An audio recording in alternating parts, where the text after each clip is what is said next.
The Dad and Drew Show. Two idiots on tangents. Live Wednesdays at 8, youtube.com/The Dad and Drew Show. What is up, everybody? What is Welcome happening? to the Dad and Drew Show. The Dad and Drewski How is Show. The Dad and Drewski Show. Hey, Drew said, "Sup, dude?" I said in the chat. I totally did. That was actually me. Chasing Dreams with Mike. Hello, hello. Nice Welcome to see you. in. Andy Oprisco. Who else we got here? We got Jaquita's here. Jaquita. We got some creepers because I see 7 are watching, but I only see a couple in the chat. Say hi, people. Say hello. We won't bite. Well, not We too won't hard. bite. Not Maybe too a hard. little bit. Just a little. Just a little bit. Just a little bit. Just a little bit. How is everybody this fine Wednesday evening? Yes. How are y'all? As they How say is everybody? I know Drew has been a live streaming maniac. He has been just stream. And we tried to stream. Yes, we did. We did not do well. 57 minutes or something like that. Oh my God.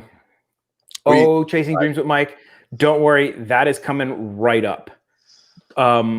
We will be talking Mandalorian. Do not worry about it. Hey, you're back in Indiana. Sorry, Andy. I feel bad for you.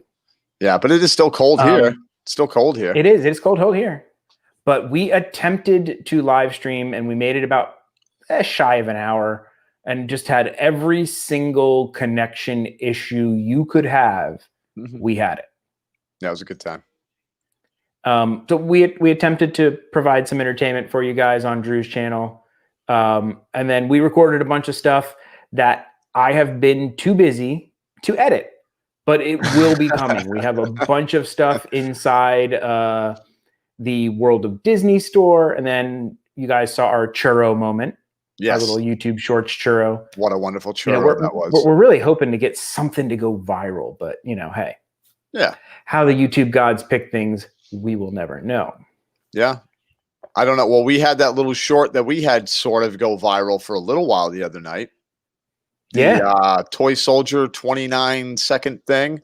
Veronica's like, look at this thing spiking. And we ended up getting 16,000 views on just the soldiers. Yeah. On the little cow, 16,000 views on that. Wow. But then it was like 16,000 and then nothing. And it's been nothing since. Yeah. So who knows? What's up? Let's go wait in line with Trish. Can I just call you Trish? Because that's a long thing to go through. Trish the Dish. Trish the Dish. What is that from? I know. I know. Movie, as soon as I said that, that's got to be from a movie. Feels like a John Cusack movie. Trish the Dish. It sounds very Cusacky, doesn't it? Trish the Dish. Does. Trish the Dish. So we will get into all of that fun stuff, and we'll tangent, of course, because we have quite a few things we'd like to talk about and tangent about. Always. But right now, it's about that time for... It's time for Disney, Universal, theme parks, that kind of stuff news. You didn't think we'd be more, focused than that, did you? You didn't think we'd be more focused than that? Or not doing things when the video comes back? Yeah. Dude, the very first thing that we have to talk about 100% is the Mandalorian. Mando, baby. So we are going to give you your Mandalorian warning that we are going to spoil the heck out of the Mandalorian. So if you have not seen the Mandalorian, this week's last Friday episode, please check out for, 10-15 minutes. Check back in when you're done, or be warned, we gonna warn some stuff. Yep. We're gonna give it away. Yep. So this episode was bananas. Yes, it really was. What can you honestly say about this episode? It was so good. It was too short. They're all getting a little too short. Yes, I agree with that for sure. But the things that they crammed into this episode in the short time, it was nonstop. It was bang, bang, bang, bang, bang, bang. It just kept going. Yep. And I think that's because they revealed the director for it was Robert Rodriguez. And dude, that dude's great. He is an action dude. He knows what he's doing. His pacing's perfect. He had it. And Boba Fett is a legit bad man. Yep. Bad mamma jamma. He is a bad mamma jamma. I kind of lost it with this screen where, Jin hears a sound and he looks up and he sees, and freaking Slave One comes freaking. I'm like, oh, yes. Yes. I'm like, he still has the ship. Yep. So big time happiness for me. Oh, me too, dude. I was screaming like a little girl, and Veronica turned and she goes, "What?" And I go, "Slave One." I was like, "Oh my god, we're getting into Slave One. This is the Slave ship. One." Which is such a cool ship, man. Such a cool ship. And dude, oh my word, dude. Bashing Skullduggery. Straight up like Rock'em Sock'em stormtroopered the heck out of some stormtroopers with a sand people staff. Yep. I mean, he wrecked these dudes. Ravaged and I have a question. Why do stormtroopers even wear that armor? Right? It doesn't protect them. It doesn't stop blasters. Nope. They get hit by a blaster. It gets like a thing on the outside. It doesn't go through it. The blaster doesn't go through it, which I don't understand. There's a smoke thing and there's no hole, but it kills them. It's and they fall down and they die. Pressure. I guess getting hit with a bulletproof vest on or something. I don't know. Yeah. But the armor is literally useless because he broke their faces yes, with that staff. You saw the entire helmet went just gone. Oh, dude, it was awesome. Gone. So awesome. And I mean, I guess he's been living with the sand people or something because he got vicious. Yes, he did. Instantly. Like, yeah. Like it's on. It's game time. Blown away. Yes. Yep. He was the one who, in the Fennec episode where you heard the little spurs, the ching, ching, ching, that was him walking up to Fennec and he saved her. And that's why she's indebted to him. Mm-hmm. And that was kind of a giveaway because Boba Fett wore spurs, which was weird in space, but he had them. He's a space cowboy, dude. Space spurs. Space spurs. Some people call me a space cowboy. Yeah. So bad. Some people call Jamie the gangster of love. Dude, I used to listen to that. If you ever spent any time in a pool hall, you have heard that song about a billion times. Or 5 bourbons, 1 shot, and 1 beer. No, whatever. God, please, no. I can't handle that song anymore. So, here's dude. Look at these. Look at it, dude. How bad is he? Gets his armor back. So here's the gist of what happens. Jin takes Baby Yoda to this planet. He puts him on the rock. He's like, "Do your thing." The kid doesn't do nothing. Then all of a sudden, just super freaking Jedi walls are going out and light going everywhere, and he can't get through it. And he sees everybody's coming for him. He's like, "Dude, you got to stop. You got to stop." And Baby Yoda's like in a trance. He won't stop. Yeah. So he goes down and he meets. No, he goes down and he meets Boba Fett, and Boba Fett's like, "That's my armor," and he's like, "No, it's not. You're not a Mandalorian. You didn't take the creed or whatever." And he's like, "Dude, that's my armor. That was my dad's armor. You're giving me that armor.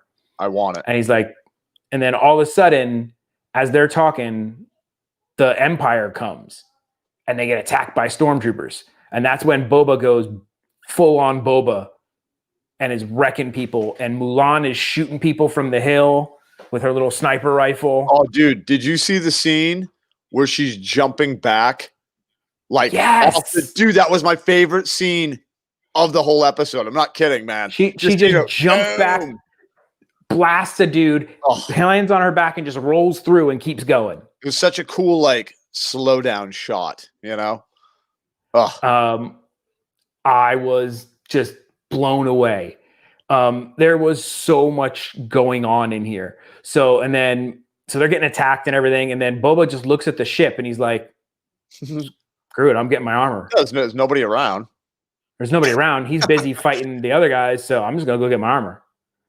So, and then he shows up in the full armor, and then if you thought he was bad with the staff, dude, he was just shooting people. He had missiles in his knees. Dude, did you know that was a thing? No, I didn't know that was a thing. Dude, it happened. I'm like, what just happened, dude? Like, where did he get those from? Hey, Kara Godfrey, or should I say Robert? It's probably Robert. Good evening, Robert. So, and then, he's Boba-ing it up and he's killing everybody. And then the most heartbreaking part of the entire episode, literally, I about died when this happened. Yeah. So they're all fighting, and then Moff Gideon orders them, and they blew the hell out of Slave One. And not just a little bit, like it can come back. Dust. Yeah, no, Razor Crest is gone. It is gone. So the minute that happened, like that happened, and then this was me on my couch.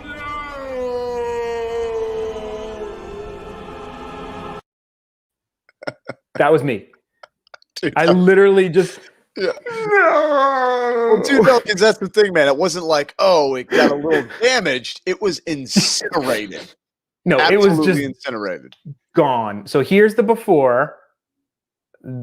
That's the after. Is done. I mean, so done. It wasn't even funny close. No, like there's the only thing that survived. Two things: the shift knob. Yep, of course. Baby Yoda's shift knob. Of course. And the Beskar staff. Yep. Because you can't really blow Beskar up. It's like freaking indestructible. So my question was, is that little knob made out of Beskar? I'm wondering if that knob is made out of Beskar because it survived. Because I'm wondering, because he's very concerned about it. If you've noticed. Maybe there's something to that. He doesn't want the kid to have it. He doesn't, you know, he was originally very protective of it. So I wonder what. Maybe there's a connection to it. I feel like there's some significance to that. Yeah. And then Iron Man showed up. Dude, he's so showed up. He's so showed. That's exactly what Veronica said. She goes, "Oh my gosh, they have Iron Man." I'm like, so they shoot the Dark Troopers out of the ship, and they come out, and they're full on freaking Iron Man. They're like Mark I Iron Men. Yep. And this was my only disappointment of the episode, was literally nobody fought them at all. Yeah. They land, they walk up, they take Baby Yoda, they fly away. I wanted somebody to fight them. I want to see how good they are, what they can do, what's going on with these guys. Yeah, but that's the buildup, Jamie, and you know it. That's like they're going to get to that in the next episode when they raid the ship to save Baby Yoda. Right. So, spoiler alert: the Empire gets Baby Yoda. Ugh. And you know it's not good. No. But it did give me my favorite moment of the episode was not this one. We'll get to that later. But okay, so they're down on the island, and you know Jin's like, "That's still not your armor. You shouldn't have that." And he shows him what he called his chain code. And I guess it's like something that's encoded in the armor that tells who owns the armor. And it says it was his dad's and it was his and all that stuff. But this completely changed the canon of Star Wars. That text has been decoded by Star Wars nerds nerdier than me. Really? Right. So it goes and it says a bunch of stuff, and it mentions a guy that's like this big Mandalorian trainer guy. But what we learned from even what they told in the story, originally in Clone Wars, there was a scene where Obi-Wan Kenobi's talking to this Mandalorian leader, and he's talking about Jango Fett. And he's like, you know, there's this bounty hunter, Jango Fett, and he goes, he's a scoundrel. He's not even a Mandalorian. I don't even know how he got that armor. So this whole time, everybody's been working under the premise that Boba Fett and Jango Fett were not Mandalorians. That they were just somebody who somehow got a Mandalorian set of armor. Right. But according to this, his dad was a foundling like Jin, and he fought in the Mandalorian Civil Wars. So Boba Fett and Jango Fett are official Mandalorians, which I'm happy about. Yeah, me too. Because that was always a sore point for me. This awesome racer group, and they're like, yeah, he's not really part of that. Yeah, he's just some guy that dresses like us. He's just a guy he cosplays as a Mandalorian. Yeah, right. And I wasn't down with that. I didn't think that was good. Yeah. So I'm glad they kind of changed that and gave them a little bit more depth. And it gives you a little bit more into maybe Boba Fett and Jango Fett aren't as bad as they were portrayed on the shows. You know, he was, foundling, he was trying to survive and all that kind of stuff, just doing what he had to do. And, he was a bounty hunter, just, trying to make his money and whatnot. So maybe he wasn't as bad as he was. And they kind of show that in the end where Jin's like, okay, well, I got to go. I got to try to find this kid. And he's like, no, you come with us. You're coming with us. And he's like, no, we made it. He's like, it's done. You have your armor. That's your armor. It's good. They have the kid. I don't know what the hell I'm going to do. And Boba Fett's like, no, we made a deal where no harm would come to the kid if I got my armor.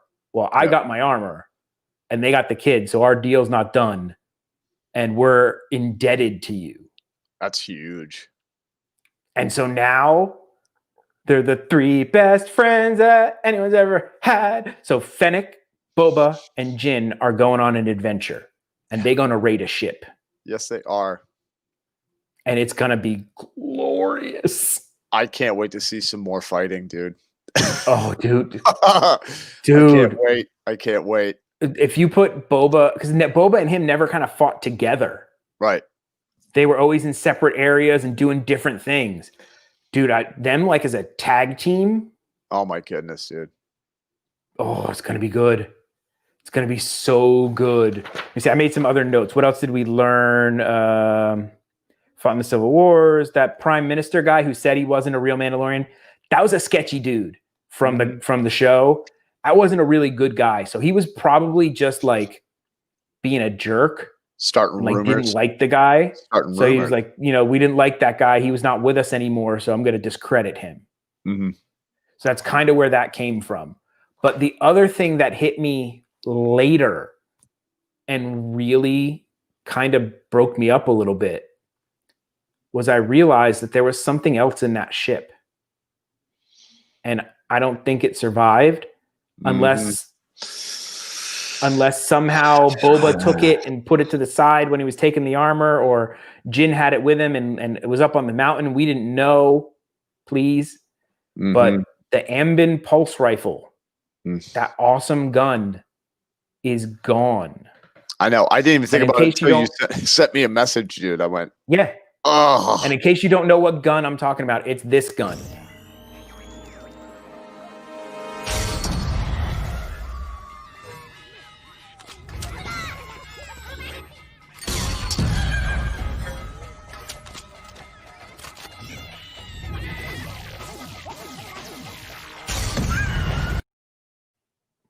That last one is so great. Just the robe going end over end. Dude, it's like a cannon, man. It is like a little freaking hand cannon. Hand cannon. And it just disintegrated. And that's where they got the line. That's why the line in Empire makes sense, where he's like, no disintegrations. Because he has that gun and he doesn't want him to disintegrate him. Right. He wanted him alive. So the fact that they wound that back and made that work, they're so smart, man. Yep. They know how to tie it together, man. The details, Jamie. Like the little Jon Favreau and Dave Filoni are just so good, man. Mm-hmm. So good. But there's two parts in the next section that I thought were my favorite parts. One, Baby Yoda went full on ham on these two stormtroopers. Yeah. So Gideon's walking up and he just hears, and he walks in and Baby Yoda's just like, he's like, get these guys out of here. These two dudes. They gave me no macarons. They gave me no macarons. No macarons. Macarons. And he's just wrecking people. I mean, so bad. Oh my God. He's wrecking people. And then Gideon comes up because using the Force at his age makes him really tired. So he comes up and Baby Yoda's all sleepy. And Gideon shows him the lightsaber. And he makes the joke that everyone used to make from Luke in A New Hope. Luke in A New Hope, Obi-Wan hands him the lightsaber and he holds it and he goes like this. And everybody always jokes you'll put an eye out. So there was this old Star Wars joke with a lightsaber that you'll put an eye out. And Gideon says it to Baby Yoda. Because Baby Yoda reaches for it. He's like, no, you're liable to put an eye out. And I'm like, oh my God, they've made the meme joke. And I was like, you're kidding me. That is amazing. So that's, and oh yeah. Everybody I know was like, dude, Baby Yoda went full dark side on that. Yeah. Because he was force choking. He was force choking those guys. Yeah. And that is a dark side maneuver. So I saw a meme. It was hilarious. I didn't pull it, but somebody's like, oh my God, when I saw that, I immediately thought Darth Grogu. And it's like Baby Yoda in the cloak. And I'm like, oh my God, that's hilarious. Maybe that's why when Sammy Skidoo. Hey, Sammy Skidoo with the macarons. You just missed us talking about macarons. Yeah, I love macarons. They're so great. They're one of my favorites. One of my snacks. But no, but you just said that. You just said that about the force choke and how Baby Yoda was talking about how everything went dark. Yes. You wonder if he got taken and then maybe to the dark side. But now he's so young, you know, he was using anger. So he doesn't have any control over his emotions or anything like that. So of course he's going to use an anger move, which is survival. A dark side move for survival. But hey, D for Disney. Baby Yoda's little mini hands in the handcuffs. Yeah, that was tough to like. He's like, oh no. Well, it broke my heart when they did the little you know, and they were like sleep. Oh, they pulsed him. Yeah. That kind of broke my heart a little bit.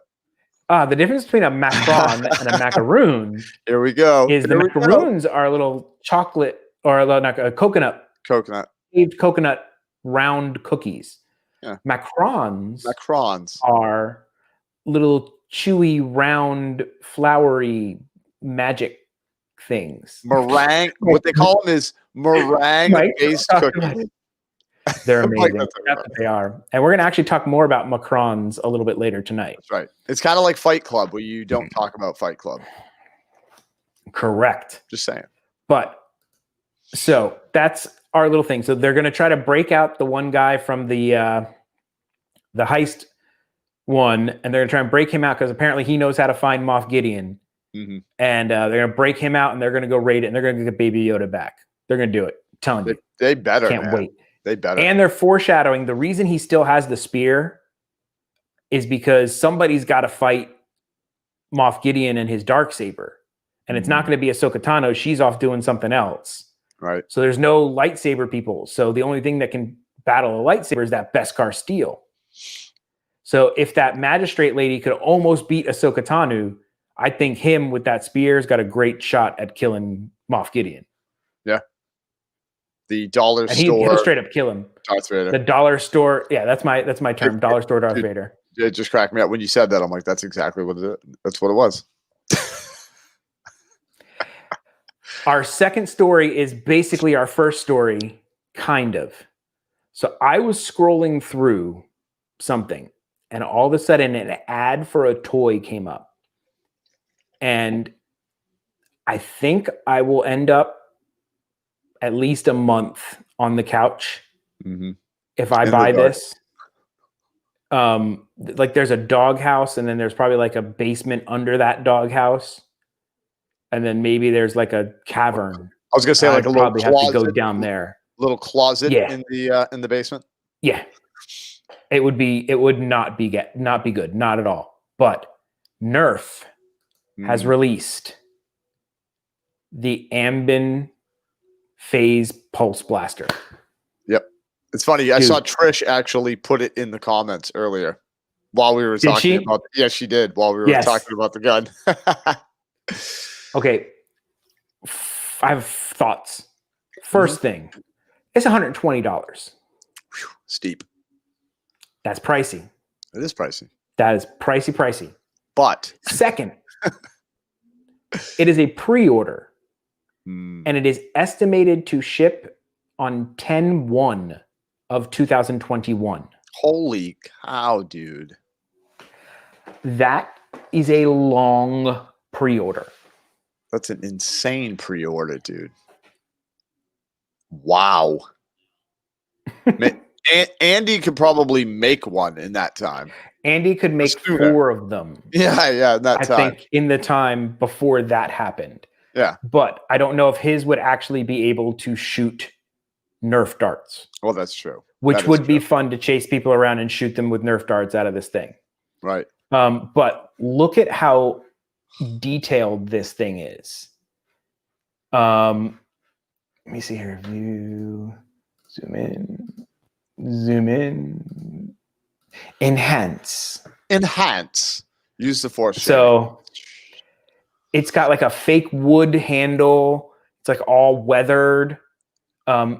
Drew's like, well, yeah, but how big is it? Yeah, that was. I'm like, question. oh, how big is it? It's 50¼ inches tall. That's huge. I have family that is shorter than that. And I'm not talking about my daughter. yeah, right. That's a big Nerf gun. That's big. Yes. Yeah. You need some space to store this thing. Oh, dude. Wait, what are we lying about? What is dude, who's calling us a liar? Sammy's calling us a liar. I think it has to do with Macron. I think she's saying Macron. She's still freaking out about Macrons. Macron is a fake word. Dude, it has an electric sight finder. What? Yeah. Dude. Yeah. It's Nerf for nothing. And then it loads the same way he was loading it in the thing. So this is so not useful in a Nerf battle. So if you actually had a Nerf battle, you'd get wasted because it's a single shot. It's like, well, because it's almost a little more like a sniper rifle type deal. Right. You know what I mean? Yes. So if there was a Macron somewhere and you wanted to shoot it really far away, you would use that. Yeah. You take it. Yeah. But look at the box it comes in even. Dude. It's so nice. I wouldn't even want to use it. Mike, I so want one. Dude, I would want to hang it on my wall, honestly. Mm-hmm. Like next to my lightsabers, just like mounted on the wall. Yep. With like maybe like a Jawa robe, like an empty Jawa robe. Like, you know, people frame their deer. Oh yeah. Oh man. Well, right next to the Mandalorian helmet too, the Black Series that we were talking about. Yeah, that's that. Yeah, for sure. 120. But yeah, $120. That's pretty pricey. It is, but you'd be like the coolest kid in the schoolyard. Yeah, for Disney, I totally need to amend my Christmas list. Like literally, that needs to be my Christmas. I'm thinking of trying to sneak it on the kids' Christmas list. Just write it in. Yeah. Don't say anything. The wife's gonna be like, "Why is this on here?" I don't know what that is. Oh, just don't worry about it. She really wants it. Just send it. Just send it. She really wants it. Really wants it. Don't even talk to her about it. Don't even bring it up to her. She didn't want to talk about it. Yeah. Because she'll act like she doesn't know about it, but she really wants it. She wants it. So Drew, did you watch that show I told you about on Netflix, the holiday movies that made us? Oh yes, I did, Jamie. Yes, I did. They had the Elf episode, and then they had one that's dear to my heart, the Nightmare Before Christmas episode as well. And like the Elf one, I knew nothing about. I've watched so many things with Nightmare Before Christmas that I thought I knew everything about it. And then they came out with more information that I did not know. There was so much stuff. Those series of the toys that made us, the movies that made us, the holiday movies that made, are so well done. They really are. They really are. And you get like awesome info. Mhm.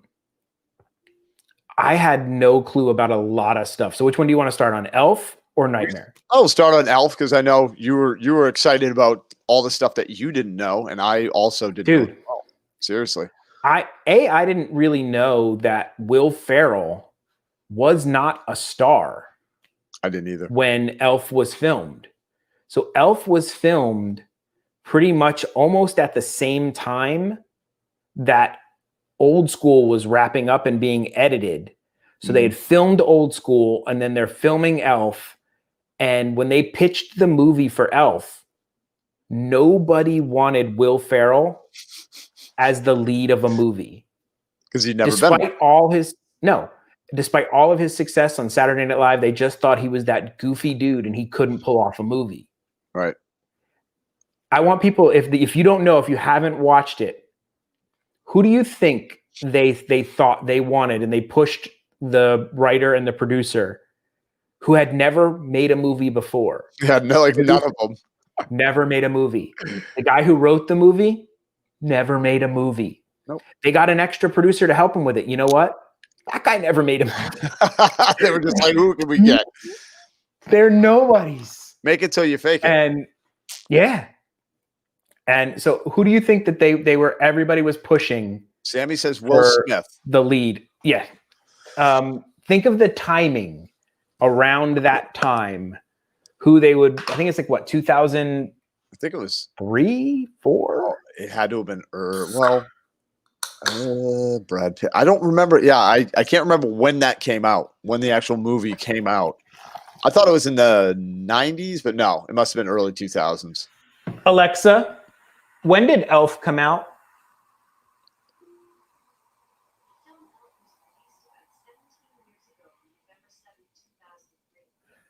$17 years ago, November 7th, 2003. Okay. All right. Jennifer Lawrence. Brad Pitt. Samuel L. They Jackson. wanted Samuel L. Jackson. Oh my God. Oh man. Dude, they wanted Chris Farley. Chris Farley To be Elf. That would be Like, an intense movie, dude. That'd be an intense movie. Totally different movie, too. Oh, absolutely. Totally different movie. See, Will Ferrell took it like that. I set off your Alexa. That's awesome. I wasn't sure it would work that way. That's funny. That's great. So they wanted him, and then the other guys, the people who made it were like, no, this movie is written Will Ferrell. Like, it's like written. It's literally him. It's written for him. It's for him. And so much like, so when they were making the movie, nobody thought that it was going to be anything. It was going to be any good. But Old School comes out, and Old School hits it, and it's like a major hit.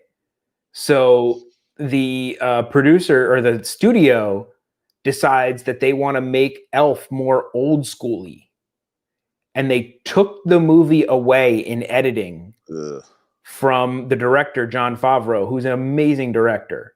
But this was really his like one of his first. He had only made one other movie before that, called Made. Yeah. So he wasn't a real big name in directing like he is now. And so they're like, you know what? They took it away and they tried to redo it and make it all edgy, and they tested it and it didn't do well. So they did the original, they gave it back to them and like, okay, fine, just do your movie the way you want it. And they tested that and people went nuts. Yeah. Because there's a heart to the movie. What else? There's a heart to the movie. There's a reason the movie. Yeah. No, it resonates. And they keep saying it's a story about a kid looking for his father. So it's a father-son movie, is really what it is. At the heart of it, that's what it is. And they tried to kind of cut that all out. And dude, so there's James Caan is in the movie. He's the dad. And apparently he had like this he had this reputation of being hard to work with. So like the first day of the shoot, he shows up and he has this big speech. He gets everybody together. So everybody's like, and he's like, oh God. And he sits him down and he's like, dude, I want you guys to call me Jimmy the Dream. And they're like, what? That doesn't make any sense. What? He's like, I want to be known as Jimmy the Dream because when anybody ever asked you how it was to work with me, I want you to tell them that it was a dream. And they said he was absolutely fantastic to work with. Mm-hmm. Like to the point where they even changed his chair to say Jimmy the Dream. Which is awesome. The only person that he did not get along with was Will Ferrell. And it was Will Ferrell's fault. Because Will Ferrell would push him to the edge in scenes. So there's that tickle scene where like they're kind of like tickling and like it's supposed to end and Will Ferrell wouldn't let the scene end. He just kept it going like too long. Longer and longer. And like it just kept pushing and pushing and push to the point where like James Caan like lost it. And they said it actually helped him with the character because he was supposed to be that way with him. Right. Like he was supposed to be all not happy with it. But they said like Will was like just so bad. He would just constantly push it. And I can see him doing that. Jimmy the Angry. Jimmy the Angry. And so there's one scene where he like really yells at Buddy the Elf. And he wasn't getting it. And so Jon Favreau leans in and whispers something in his ear. And he nailed it. The scene they used in the movie is the take that was after the whisper. And everybody's like, dude, what did you tell him? And he said, don't ever forget you're effing Michael Corleone. Because he was in The Godfather. Yeah. And dude, after that, he nailed it. He was so angry, so mean, so good. And just James Caan, dude. The dude is amazing. I can't believe they got him for that. I can't believe they got him for that movie. To be honest. Yep. They didn't say if he was doing it to be. They're just saying because like that's him. Like he's just always trying to push things further and further and further for the scene. Yeah. If he thinks it's going to help the scene or help something, but like James Caan was like, dude, we got it. Are we done? Do we get it? And like Will Ferrell was like, no. I'm not done with you. Yeah, but you know what though? But that pushes actors sometimes. Yeah. Like Will Ferrell probably walked away with it. Like walked away and was like, "That's fine if Jimmy the Dream doesn't like me. We just nailed that scene the way I thought it should have played out." You know what I mean? Exactly. For the art. And then, Drew, do you remember what they were talking about? All the legal issues they had? I had no clue about that. The legal issues? Do you remember seeing it? Yeah. With Rankin Bass? Yes. which I did not know. That was Jon Favreau's idea. I had no clue about that. Let him know because I didn't even really. Do you remember? So basically, as you guys have watched it, I would hope you'd watched it. Like you can instantly tell there's Rankin Bass, which if you don't know, Rankin Bass made Rudolph the Red-Nosed Reindeer, the stop animation, Santa Claus is Coming to Town, that kind of thing, and they legitimately plucked that like concept right out and we're like, we're going to use it in this movie. And that was Jon Favreau's idea. But the thing is they kept using more and more and more Rankin Bass-esque stuff that it got a little like no, it was straight up. They used it. He's wearing the exact outfit of the elf in the thing. Santa looks exactly the same. The workshop looks the same. Yeah. Well, the producers were getting a little concerned. That's why they were like, you know what? We need to change Buddy the Elf's like whole thing to blue.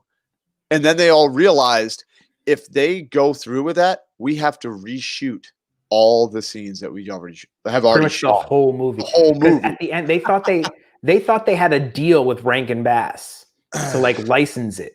Yeah. And the whole time they worked under the impression that, oh yeah, we got a deal. The lawyers have taken care of it. Everything. Lawyers had not taken care of it.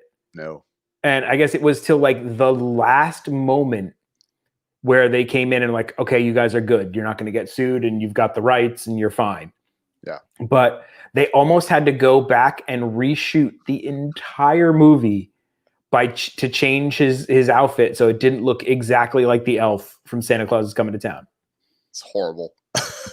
I didn't know any of that. Well, but you instantly, I mean, you start the movie and you're like, oh my gosh, it's a Rankin Bass, Christmas special.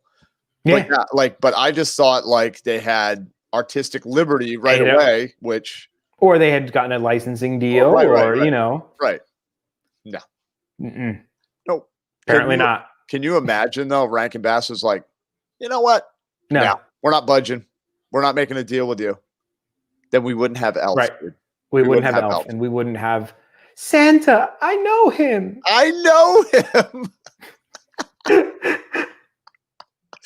Oh, and they actually filmed that in New York. They didn't cheap and go to Vancouver. That's right. They really filmed it in New York. And a lot of those people on the street, when Will Ferrell's walking through the street, those are not actors. No, like the Santa Claus guy. The guy in the red outfit.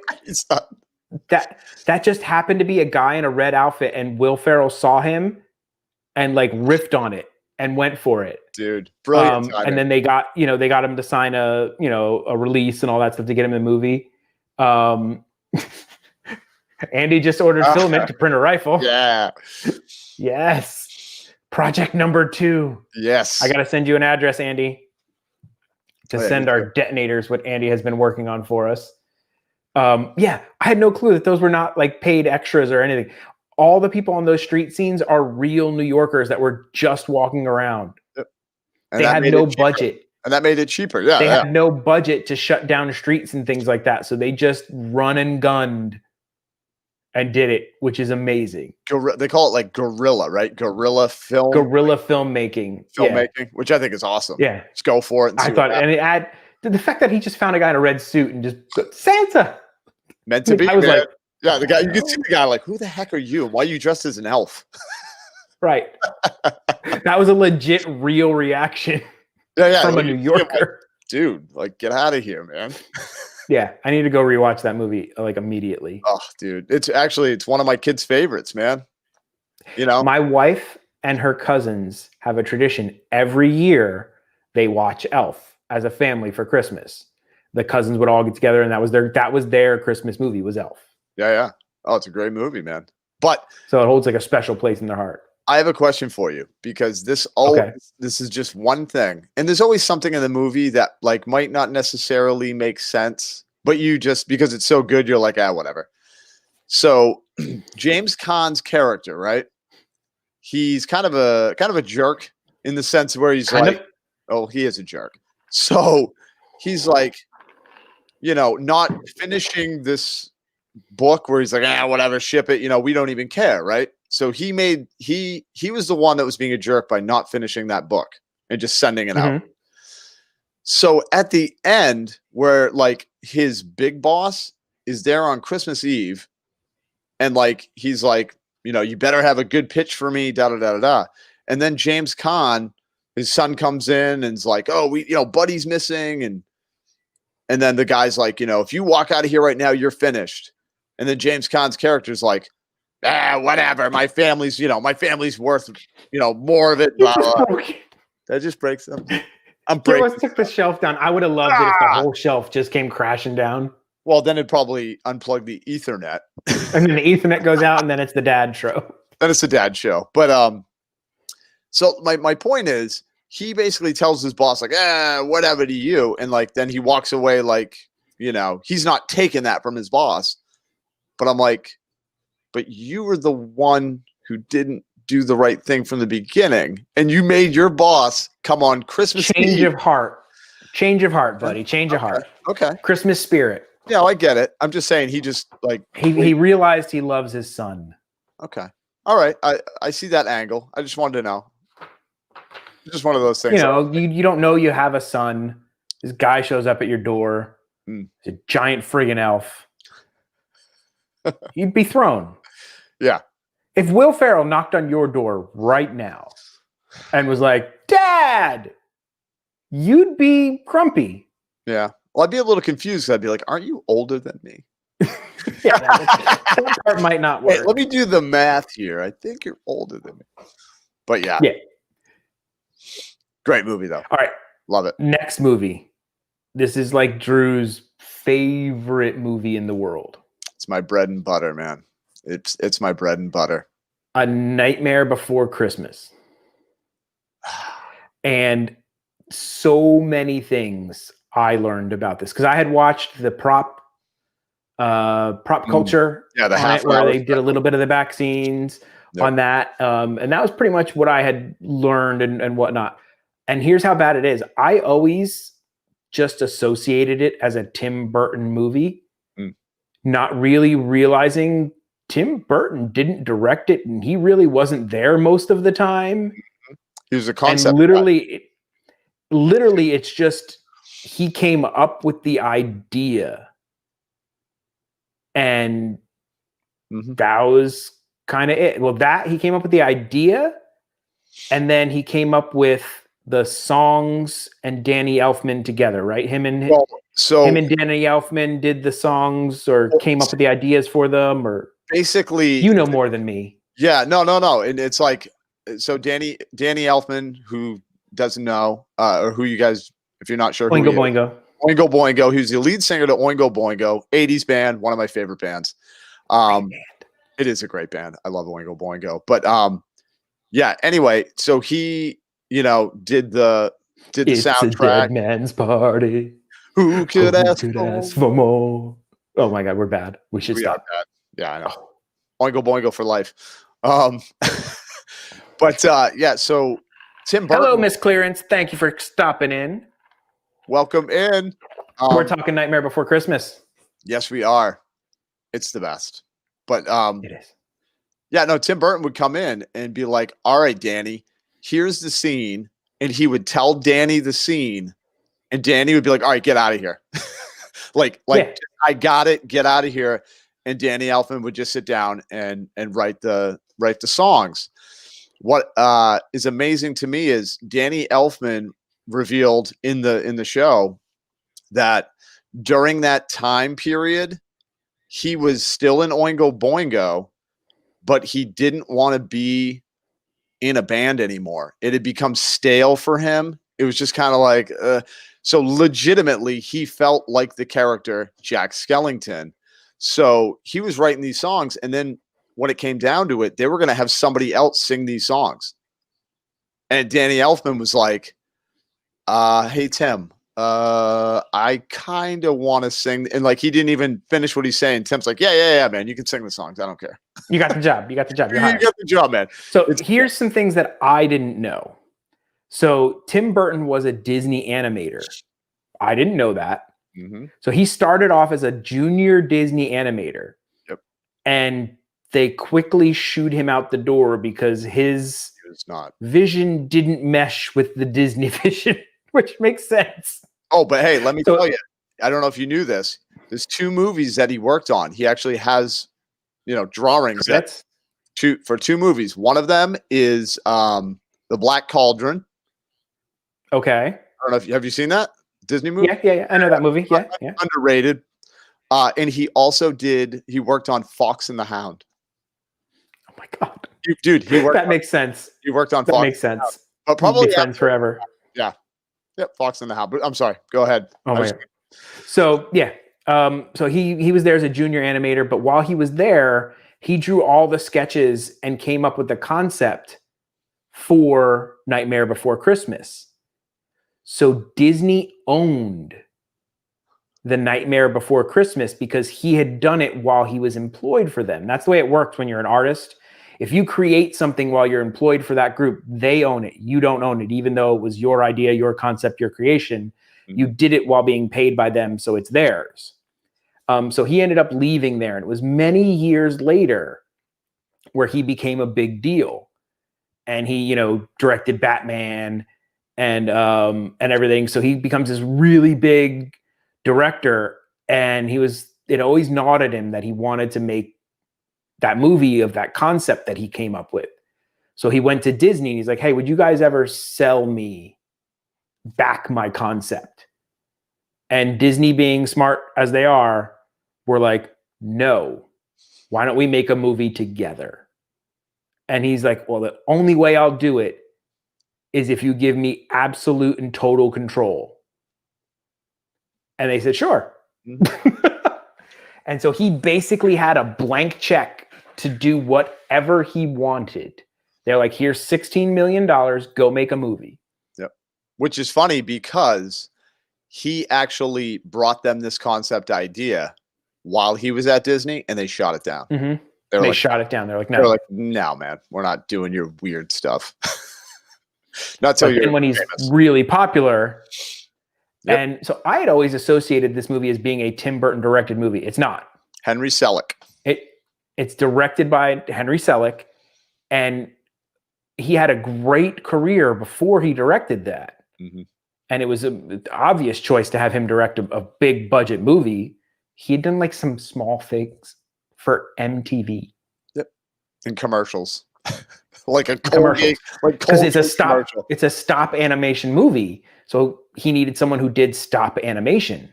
Right. So literally he was like, yeah, we'll get this guy. He's done like a couple things for MTV. And like Disney's like, we gave you a blank check, do your thing. Just don't let us down. And so he basically just put a team together and had them do their thing. There was no script.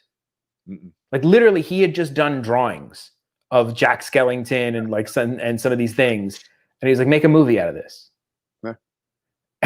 And they left it to that team to come up with everything. And the way the script was written, I never knew this. The songs came before the script. Mm-hmm. They hired the guy who wrote, what did they say he wrote? Like Lethal Weapon or something? Oh yeah. Something like that. Yeah. I can't remember exactly who that was. So they hired a screenwriter who had written like Lethal Weapon or a big like 80s movie or something like that. And the guy had the job for like months. Yeah. They gave him money. They gave him money, gave him all the money up front. Dude didn't write a single page of nothing. And spent all the money. So they're like, we need something. And so they had Danny Elfman start writing these songs. Yeah. And they said it got so bad that guy was taking the songs and just writing them down and saying that it was his script. Plagiarizing the same movie. He was plagiarizing the movie he was paid to write. Oh man. It's bonkers. And so Danny Elfman's girlfriend at the time was a screenwriter. And he's like, why don't you just write it? And she had wanted to write it before they hired that guy and was pissed off. Yeah. But like she said, when she was writing the script, she was like, literally, I had to put in, how are you? And then it would go into song. And then it's a song. Basically, she said Danny Elfman wrote the whole script basically through song anyway. So she just had to fill in the parts. Hey, Camilla. Hey, how you doing? Thanks for stopping by. Welcome in. Yeah. So like literally, like it's the songs are the movie. Yep. And it makes sense that Danny Elfman wanted out of his band. And so that's why Jack wants out of Halloween. Mm-hmm. So like it all kind of like bingo, bango, bongo. Boingo, boingo, bango. Boingo, boingo, bango, bongo. But and there's more that we haven't even gotten into. There's a thing with the producer. They were going to make the movie. They got $16 million and they do this whole thing and they're like, we can't make this movie for $16 million. Yeah, they're running out of money. So they put together like a cut of the movie with what they had filmed and like sketches and like animations. And they put this whole movie together, basically the whole movie, and they take it up to Disney and they show it to them. And this producer lady who's a genius,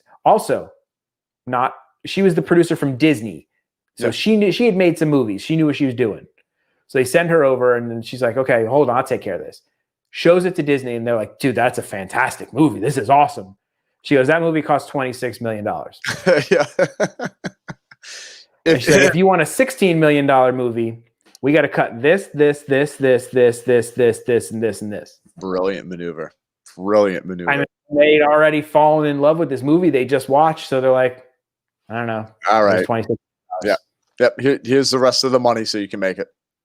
But I mean, dude, how boss is that of a person to just walk in and to have the guts to her bosses basically to shake them down. She old school, like Godfather shook them down for money. Shook them down. But I mean, this is coming from the same woman who, when she got hired, she said, I'm only doing this if you get my desk from New York or whatever over to California. And she said it was this huge monster desk. And she's like, that's the only way I'm doing it. I'm only doing it. Send my desk and I'll go. Yep. And she did. And they sent her desk. But there is one last thing I want to say that I learned that I did not know. Oh, yes, I want to know. So, well, I think I was telling you. So, Danny Elfman, for those of you who don't know, besides just Tim Burton movies, yes, I love this. Danny Elfman has written scores for Spider-Man. I mean, you name it, man. He wrote Scrooged with Bill Murray. He did that score. Like, this dude is a soundtrack score monster. He's up there with John Williams. Like, seriously, legitimately. I agree. Anyway, Danny Elfman, he had never written a score, never done any movies, and basically Tim Burton came out with his first movie, Pee-wee's Big Adventure, okay, with Paul Rubens, who is Pee-wee. Paul Rubens wanted Tim Burton to direct, so he got in contact with him and then said, you know what? I love Oingo Boingo. I think we should get that guy, Danny Elfman, to do the score. And basically they sent a thing to Danny Elfman's agent or whatever. And they said, they want you to do a score. And Danny Elfman's like, I don't know how to write music for a movie, blah, blah, blah. Long story short, Danny Elfman didn't want to do it. And he said 2 words changed his entire career. And it was basically, screw it. I'll do it. I don't even know what I'm doing. But had he not just said, whatever, let's try it. Had his agent not been who he was, the agent, he's like, dude, tell him I'm not going to do it. The agent said, no, you can call them and tell them no. Yep. And Danny Elfman said he had the phone and it was like, stop. If that agent had been soft and just been like, you know what, he doesn't want to do it, I'm going to tell him no. Yep. We would have never had Danny Elfman as a composer for all these wonderful films. And he is just, I'm sorry, he's amazing, man. I love Danny Elfman. I love everything Danny Elfman does. Yep. For sure. Yes, great. Right. We are going to show, guys. Great show. Yeah. It is it's on Netflix. It's called The Holiday Movies That Made Us. They've done 2 episodes so far. I'm sure they're going to come there's probably going to be like 8 or something like that. Or I think it was like 5 or 6 of the last one before. So there's going to be more. I can't wait. They better do Christmas Vacation. Oh, I know. Oh, dude, I don't have the tickets here. You just reminded me. Here where I live at the theater, like it's an old school theater, we just purchased tickets for $5 to go on the 19th of December to go watch National Lampoon's Christmas Vacation in this old theater, dude. Oh, in a theater? That's awesome. Bringing the kids. Yeah, like it's like a 75-year-old theater or something like that. Home Alone is on the first season of the movies that made us, but these are specific the holiday movies that made us. Mm-hmm. So they're going deeper into other holiday movies. Speaking of Home Alone, I learned something kind of today that I didn't realize, but I kind of knew. I didn't realize. Yes, Mike. Home Alone is now a Disney movie. Yep. I was on Disney Plus, and Home Alone came up. And I was like, holy crap. Home Alone's a Disney movie now. Yeah. When they bought 20th Century Fox, they got Home Alone. And that's awesome. I love Home Alone. Such a fantastic movie. Iconic, man. And iconic. And because it's now a Disney movie, Disney has done a linked up thing with it where they released a recipe based on Home Alone. The kitchen sink sundae. And this is legitimately on this isn't like a, somebody else made a thing and it got picked up as a whatever. Yeah. This is Disney Parks site, straight from them. They're like, go watch Home Alone and eat this thing. And it's because of the scene where he's sitting there and he's eating ice cream. Guys, I'm eating junk and watching watching rubbish. You better come out and stop me. He'll call you when he gets out. I love it. So it's the scene where he's watching the angels with filthy hearts or something. I can't remember the name of that movie. It's a great movie. But so he's eating that big sundae of whatnot. So it's not the exact thing he's eating because it's got he's just got like marshmallows and random crap in a bowl. Yeah. But it's this big kitchen sink thing. And you're supposed to eat it. So I thought that was pretty neat that they came out with a linked recipe to Home Alone. That's just fun. Yeah. And I didn't even realize, if you go back, I was watching some of that movie. Kevin McAllister is the first vlogger. Oh, yeah. Yep. The entire movie of him alone is basically a vlog. He's sitting there and he's talking to the camera. He's like, so I think I'm going to go out and I'm going to get a toothbrush later today when I go out. And he said, I don't know, I washed my hair with the something shampoo and it gives a great shine. Like, he's literally vlogging to us for the movie. Kevin McAllister, first official vlogger. He is the first, because this is like 90s, way before any kind of anything, but like literally it's like monologue vlogging to the camera. I was like, holy crap. Now I gotta watch it. He invented vlogging. Now I gotta watch it again, dude. And then when it hit me, I had like my Darth Vader moment from Mandalorian. It's like, he's a vlogger. I can't believe it. I can't believe it. He is a legit vlogger. He is. Oh my God. Do you love Home Alone? I love Home Alone. Dude, okay. My question is for you. Do you love Home Alone 1 or Home Alone 2 better?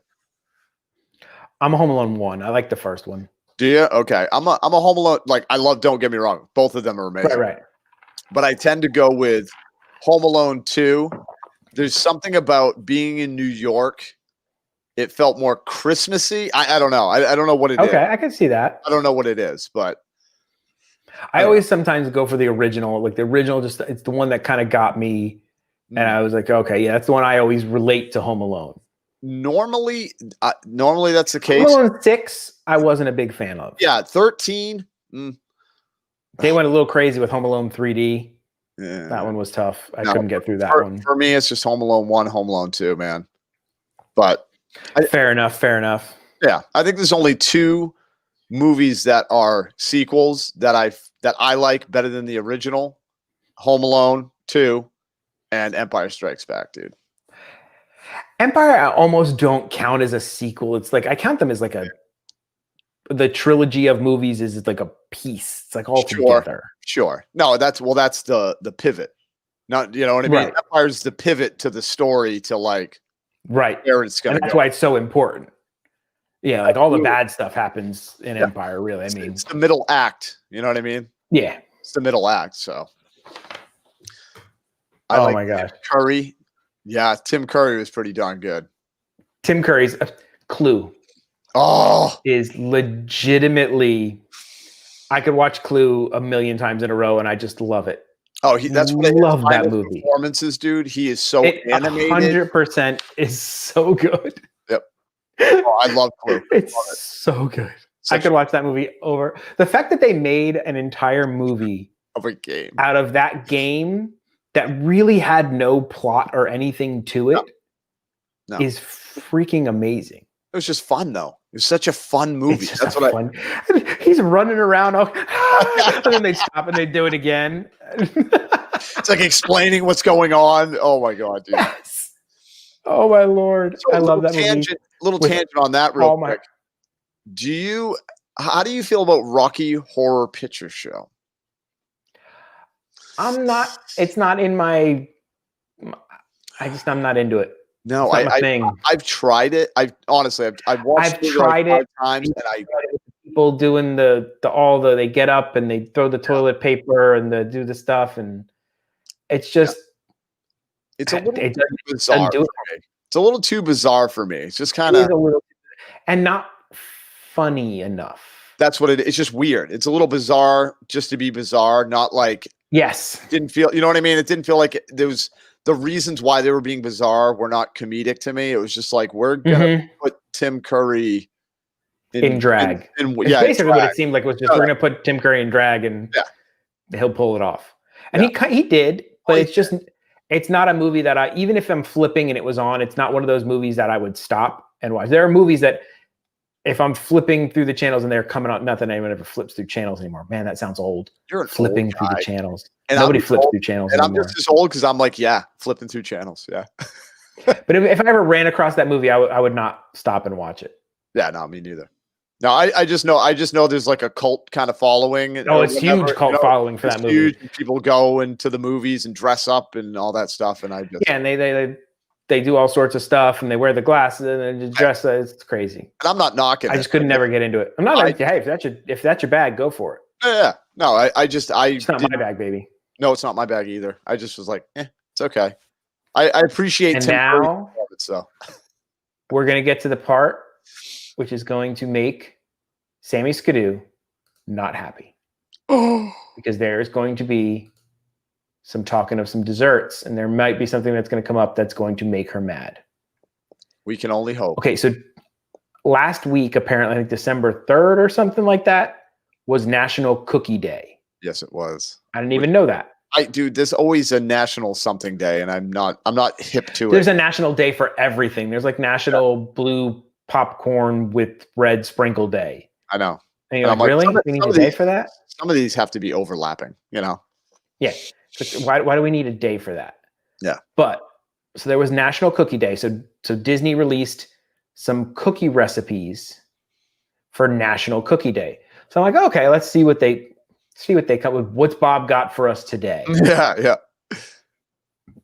So the first one looks pretty good. And this one is a Mickey chocolate chip cookie from Disneyland Paris.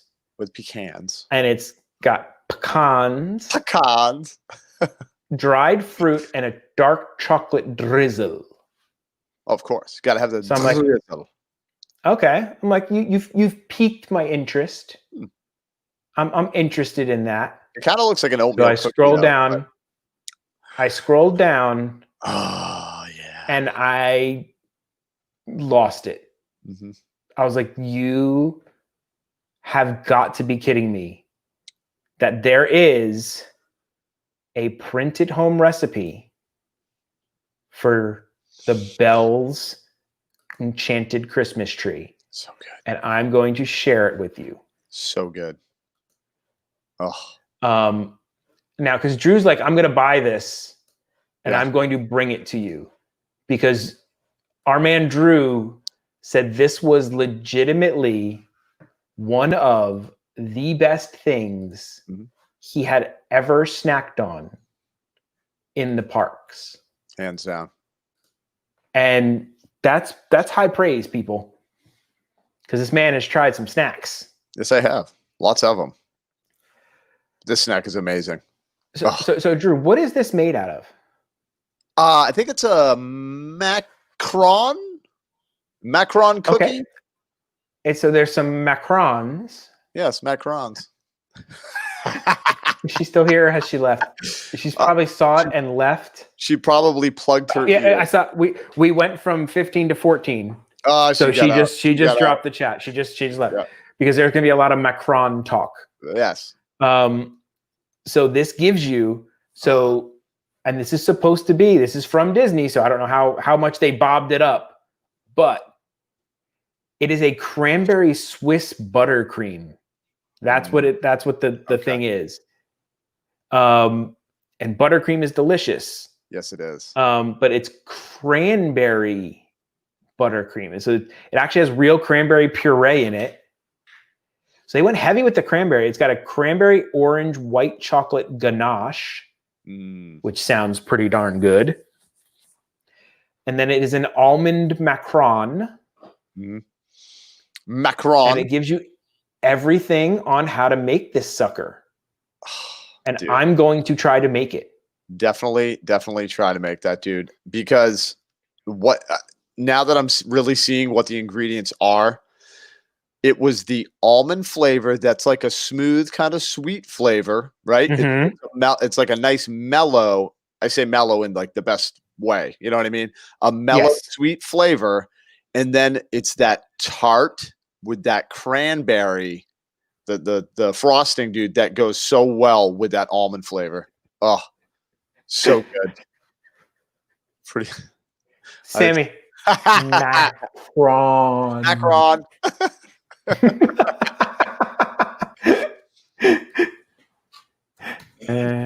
Macron. Hey, Disney. Yes. Hey, Disney. I know the stranger was in a very important meeting tonight, so he wasn't going to be able to make it by. But dude, I'm so trying to make this. He was meeting with Brad Pitt, right? Is that? Yes, Brad Pitt. Brad Pitt. I think he was had to meet with Brad Pitt, and then I think Katie Sackhoff was going to be there with him. He said on a Zoom call, is what I. On a big, very important Zoom call. Very, very important. I think Will Smith might have been showing up a little later too. Mm-hmm. Yeah. Oh, there he is. He's done. He's in. He's He in. already said hello. I didn't even see it. Hey, Disney Stranger. The chat's on a different stream when I'm doing some of the other stuff, so it's hard to keep all this stuff going. But I'm going to 100% try this thing. I don't know if I'm going to. It's not going to look like that. I guarantee you that. Oh, come on, baby. Come on. Have a little faith in yourself. It's going to be a Pinterest fail, but I'm hoping for good taste. Yeah. That's the goal. Some of the other cookies they have on here are gingerbread cookies from the Shanghai Disneyland Resort. They look pretty good. Yeah, it looks pretty. They're very pretty. Whoever decorates their cookies are very good. And then a shortbread cookie, which is not a sugar cookie. No. And I don't know if I've had a shortbread cookie. It's a little more fluffy. It tends to be a little more fluffy than a sugar cookie. Okay, so sugar cookies are a little chewy sometimes, right? They get a little bit to the chewy side. Yeah, a little chewy, and it's the sugar that kind of gives that chewy kind of vibe. Where when you get like a short, and in case you guys didn't know, the gentleman on the other side of the screen here knows what he's talking about. He is a baker. I bake, so he has some insight. And in case you also didn't know, I know how to cook, sort of. Yes, you do. And and I should have played this before, but here you go.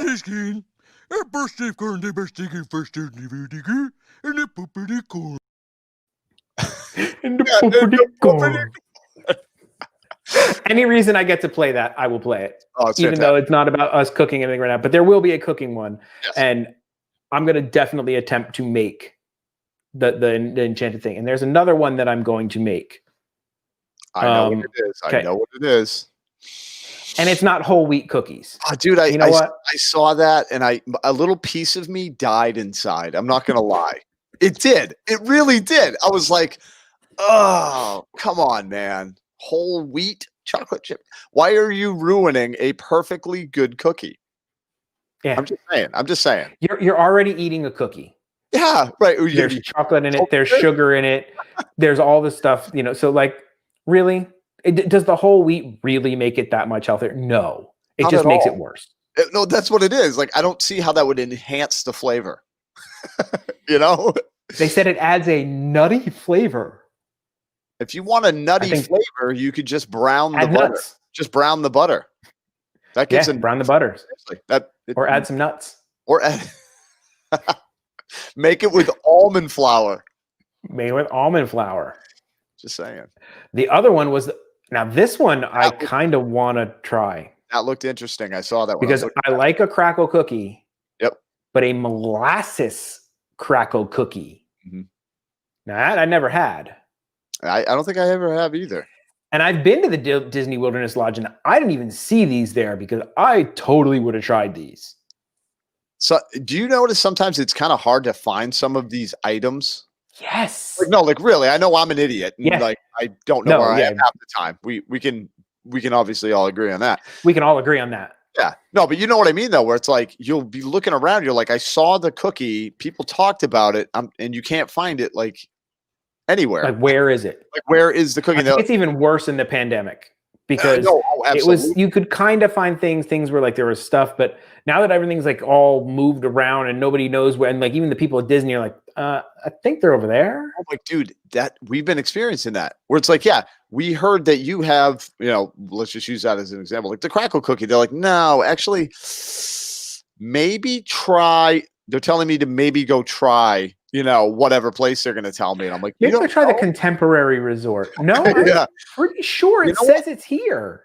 No, it might be in another park. I had somebody tell me that before. They're like, I think it's actually in whatever park it was. And then I ended up finding it in that park. And I'm like, I don't want to knock on them, but it's just one of those things where they don't know because it's so crazy. Everything's so crazy and people's not trained. And it's probably like somebody who was supposed to work somebody else is over here now and they don't know what they're doing. Some guy that works on the tilt. That's one of the ones. I want to try that one for sure. Ugh. Dude, it's your cookie. No, I don't. It's your cookie. I don't hate many things. I hated that cookie, and I'm not all about hate. That was a stupid cookie. Now, Drew, do you think you could make it at home and make it better? Oh, absolutely. So, okay, what was the rest? What was this supposed to taste like? Let's see what it was supposed to taste like. It's supposed to taste good. And it did not taste. It's supposed to taste good, and it did not, apparently. No. Veronica thought it was good. And I'm like, I don't know what you're talking about. Well, she's not a baker. No, it's true. Okay. She's a lovely person. All right. So this is supposed to have salted caramel ganache, semi-sweet chocolate chips, sugar, water, lemon juice, interesting, heavy cream, coarse salt, and unsalted butter cut into pieces. It only has a teaspoon of salt. That's not enough salt. No. And does it even say sea salt? Did it say sea salt? No, this doesn't say sea salt. It just says with salted caramel ganache. Okay. And it's supposed to be a vanilla sugar cookie. Did it taste like a sugar cookie? It did, but it didn't really taste like a vanilla sugar cookie. I'm telling you, it was weird. Why am I going? This is bad. Because you need. And then there's also a chocolate sugar cookie. I don't even see a chocolate sugar cookie on there. No. Okay, yes. So that makes sense. That does make sense because I noticed at first. I was like, why are they miscolored? Like one of them was different color. No, but it wasn't like. So maybe like the bottom is chocolate and the top is vanilla. Yeah, but it wasn't like if you looked at it, maybe it might have been the lighting, but it wasn't like that's a chocolate cookie. You know what I mean? I didn't know right off the bat it was a chocolate cookie. Doesn't seem special. I got no hints of caramel or salt. I'm not kidding. Like that's bad. That's bad. When you call it a salted caramel cookie, and you don't taste any caramel or salt, like legitimately the two, then you have a problem. That it was. Now, if you want salt on a cookie, oh yes, head yourself over to Gideon's Bake Shop. Yes, because they put big flakes of finishing salt, huge, on their cookies. Huge, and it game changing from a cookie standpoint, people. Oh, absolutely. That blew my mind, and it's always those little tiny simple things in cooking or baking that can like make or break something. It can take like that cookie would have been really, really good. They added awesome that salt, but they added that salt. And it put it over the top. Ooh, I haven't been sleeping a lot lately. I'm sorry. I'm all yawning through the whole thing here, people. Sorry. You're yawning. I have seltzer. Seltzer doesn't have a kick. Seltzer just has water. Jamie's Yanni live at the Acropolis. I should have went with yeah, right. And I'll master my pan flute here in a little bit. Zanfir over here. Thank you. I've made that joke before to somebody, and they were like, "I don't get it." And I'm like, "You don't Yanni? Never heard of Yanni? Yanni? You never heard of Yanni?" Now this is where I had my shut the front door moment. Hey, you watch your mouth. Yeah, they released. Now I'm salty about this. I've harped on it in the past. Sorry. Months ago, when this pandemic pretty much started, the internet went afire with supposedly Jack's Num Num cookie recipe. Robert's recipe. And this was sent out by Pixar's Twitter. So Pixar made this graphic and twittered it out, or tweeted it, or twittered it, or birdied it, or I don't know what they do with that. They hawked because I'm old. They hawked it out. But a bird flew out its mouth and there was a cookie recipe. And they're like, hey, we're giving you Jack's Num Num cookie recipe. And everybody was like, oh my God, that's amazing. These are the best cookies in the world. And I was like, okay, let me look at this recipe. So I go and I look at this recipe. And here is the supposed ingredients for the Jack Pixar Num Num cookie recipe. They put babies in it? That's weird. They have a whole baby because I thought that was a little odd. Yeah, it's a little like really. That's a little strange. Maybe a quarter of a baby, but a whole baby. Yeah, I mean, that's a lot of baby. That's a lot of baby. That's going to change the texture of the cookie. 100%. So I'm like, okay, it's got a lot of butter. It's got brown sugar. This is good. Yep. Get all the way down to the end. 1 cup of chocolate chips. And I was like, really? In nowhere in this recipe does it mention chocolate chunks. And if any of you folks have ever had a Jack's Num Num cookie, you know it's all about the chocolate chunks. Absolutely. They're hefty. So I immediately called BS on this. I'm like, that is not the recipe. And I looked it up and I found out, I did some researching. They took Alton Brown's chocolate chip cookie recipe. If you don't know who Alton Brown is, on the Food Network, he was the host of Iron Chef. And he also had this show called Good Eats. And he would do like kind of science-y food stuff and explain why foods and recipes and do all these things. And it's very interesting if you like food and techie, science-y stuff. He's great. And this is his chocolate chip cookie recipe animated to Pixar. Wow. And this is where the Bob joke came from. And I'm like, because whoever Disney used to do this recipe didn't know what the heck they're doing. And they just had Bob in the basement and he's putting out these recipes. Yeah. He did this one and then he did the beignets. I want to. Yeah, you were screaming about this recipe, and I was screaming about the beignet recipe. I want to tear my hair out with that. So during this whole thing, when nobody could go anywhere and go to any parks and whatnot, and we're all looking for content. Yep. Drew's like, I'm a baker. I'm gonna bake a Disney recipe. Yeah, why not? I'm gonna bake these Disney beignets. How'd they go, Drew? I definitely got some gray hairs. Like, I think out of anything, there's two things that have driven me crazy baking. One of them was lemon bars.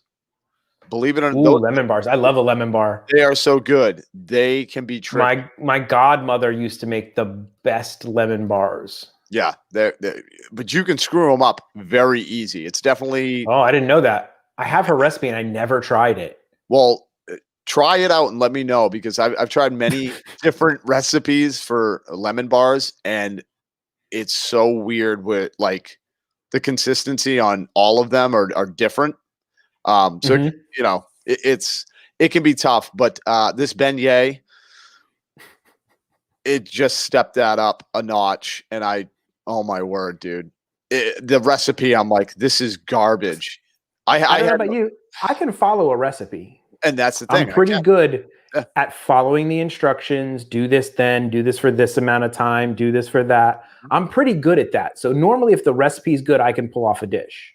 Yeah, no, dude, that's why I'm a baker. Like, I'm not kidding you. Like, I get serious. Like, when it comes to baking, I am very serious about it. And it's like, when they say a quarter teaspoon of baking soda, dude, I mean, you know what I mean? Like, I follow what the directions, the recipe says. Right. And I'm pretty good at knowing things with baking. And this recipe was like, while I'm doing it, I'm like, this doesn't seem right. You know what I mean? It was just like, and it, yeah. This is not making sense. Why it's not making sense. You wouldn't do this? No. So I had to take like some artistic liberties and kind of almost like on the fly rearrange that recipe to make it work. And you don't do that with baking. No, you don't. Baking and savory cooking are totally different zones. Yeah. As a savory cook, I can get in the kitchen and like there's a couple ingredients laying around. And like tonight, I made like a shrimp pasta, but I made it different than I normally make it because I had some chicken stock. So I threw in the shrimp and the garlic and I sauteed it. And then I was like, oh, let me add a little bit of chicken stock. I'm trying to eat less butter. So I don't want to make a heavy butter sauce. Right. Got a lot of olive oil, throw in a little chicken stock to add a little bit of juice to it and just a tiny bit of butter to give it the creaminess. And like, I can do that because I know how to mix things together and what I can pull off. And my mother-in-law is always asking me, what did you put in this? And I'm like, that threw a little bit of that. And then I did a little of this. And then she's like, but then when did you do that? And then I'm like, I don't really know. And that's the hardest part for me trying to be a food vlogger and blogger. Like I am a spitballing kind of cook person. And to have to then explain that exactly to somebody else to be able to pull off what I just did exactly is sometimes tough. Right. Because I'm like, well, I don't know how much garlic I used. I used a lot.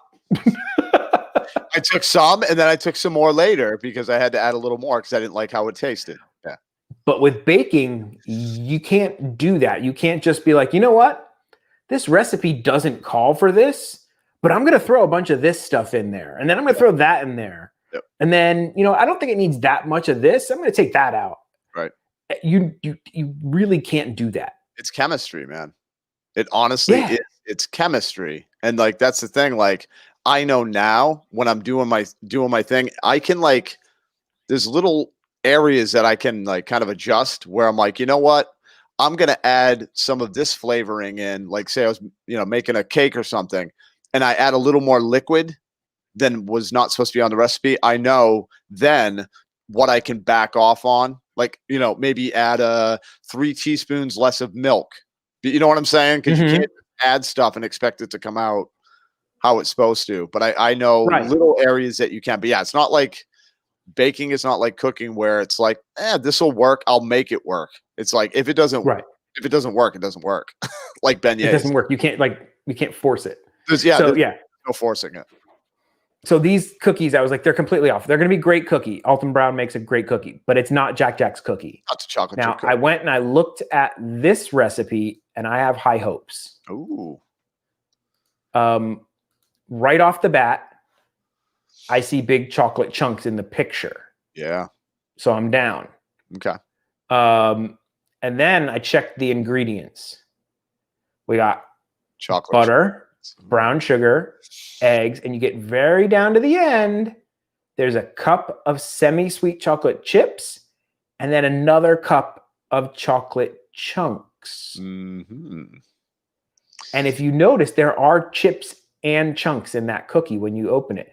It's very big and heavy on the top with the chunks, but there's chocolate all the way throughout in little pockets. Mm-hmm. And I think that's due to the chips being in there. Right. You probably end up putting some of the chunks on top. You know what I mean? Like at the end, kind of like putting them on top, sprinkling them on top, and then. See, this wants you to. So you make all your flour, cornstarch, you mix everything together, get it all incorporated, then you add in the chocolate chips and half of the chunks. Yep. Until they evenly distribute, and then you take the other half on of top. The chunks and press them into the tops of the cookies. Yep. And that gives it that look. And that's where you get it. Yep. Okay. I hear you on the high hopes there. This sounds like it could pull off a reasonable facsimile of that cookie. So this is another recipe of this group that I'm going to have to try. Mm-hmm. Yeah. I got so obsessed about this, I actually found the polka dotted cups that they serve them in on Amazon. It looks like the exact ones. And I really want to try to make an exact copy of this thing. And look, one thing I noticed between this one and the other one, they browned the butter, like you said. Mm-hmm. And this one, they don't brown the butter. And I think this seems more legit to the cookie because when you look at the cookie, it's not a dark browned chocolate chip cookie. It is a lighter cookie. Right. When you get it. and it doesn't have as much of that nutty flavor. Well, that's what I was gonna say. Like the one in the park, that I didn't pick up on nutty flavors in it. It was just straight up chocolate. I didn't pick up any nutty flavors in it, just chocolate and cookie and deliciousness. So that was the other thing that threw me off on the other one. I was like, I don't remember nutty flavors in Jack's cookie. Yeah. No, that was like I'm calling foul. That was a copy and paste by Bob. Yeah. Bob was just like, I need a cookie recipe. Well, who's got a good one? Let's go with this Alton Brown guy. Nobody will know the difference. As long as they get the little polka dotted things and they make them, they'll be happy with them. And because it's baking, I think he realized he can't just say throw in chocolate chunks, because he would have had to like adjust the other chocolate chip amount. And Bob wasn't smart enough to do that. Or he was just lazy and was like, I don't really want to deal with that. Right. He's like, I'm just going to copy paste. Copy paste. Now, the last cookie on the list, I want to see what your thoughts are. The pumpkin cookie ice cream sandwich. I didn't even know this was a thing. It says it's from Animal Kingdom. Okay. When did they even sell this? Yeah. I didn't see that this fall. I didn't see any Instagram pictures because it looks very pretty and Instagrammable. It's very pretty and Instagrammably. I know you're a pumpkin fan. Yes, I am. I'm wondering, because pumpkin cookies tend to always be cakey. So I'm wondering how they pulled this one off. If it actually does taste like a cookie, because for some reason, pumpkin cookies either will be too cakey or they're really like stick to your because if you sugary. I would think because if you're using real pumpkin, that puree is very wet and moist. Right. So to get like a non-cakey cookie out of that texture would be tough. Like you said, it's chemistry. It is chemistry. Yeah. But that looks like a cookie, though. That legitimately looks like a cookie. Okay, so what are they using? They are using 1/3 of a cup of pumpkin puree in it. Okay, that's not a lot, though. So, okay. So it might have a shot. 1/3 of a cup? Okay. Now, let's go with, out of these cookies that we just looked at, or they're cookies and desserts. What are you interested? What's so exciting to you here? What are you most excited about? You talking to me? Or are you talking to the people? Yeah, I'm talking to you. Talking to me. And the people. And the people. And the people. Go ahead. Let me know in the comments. I got to turn the comments on. I got to say, I'm really excited about the Macron. Yes, Chasing Dreams with Mike. I'm going to post the link with all of these recipes and everything to the stories we talk about. Any of the stories that we talk about on the shows, when we're done with the show, I go back in and I post links to where I found the stories and the recipes and all that kind of stuff in the description of this video. So just come back and check later, and all the links will be in there. Because Jamie's awesome like that. I try. He's a hardworking man for this show. I try. Good job. But yeah, okay, back to so everybody in the chat, let us know which one of these that you thought was the best or you'd be interested in making. And Drew, I need to know where you're falling on these. Yeah, no, the Macron little Christmas tree. And that's just because I just want to make macarons. I just love saying it too. I want to make macarons. I really do. But I'm telling you, I want to duplicate that awesome cranberry. I can't get over it. It was those combination of the almond. I would have never thought to put cranberry in icing. Me neither. I'm not kidding. Like never would have even crossed my mind unless somebody, I found a recipe by accident. Yeah. But I'm super excited about that. And the Bell Christmas macaron. Yep. Snickerdoodles. Chiquita. There are no snickerdoodles on the list. When I come down to Florida, I'm shoving one of those in your face. I want to see that video. Yep. As long as you pay for it. #shorts. yeah, right. I get more than 16,000 views. Drew getting a macaron smashed in his face. No, yes. But I'm really excited about that. The Num Num cookie as well, because I remember when you were raving about them, and I'm like, okay, well, it's a chocolate chip. It's a chocolate chip cookie, and then I tried it, and it was like It blew my mind, man. It was like a chocolate chip pie cookie. You know what I mean? It had that almost pie vibe because it was like gooey, and then it had a little crispy, crunchy on the outside. I'm thinking it may be sacrilege. It's not park legit. I would throw some finishing salt on that. Ooh.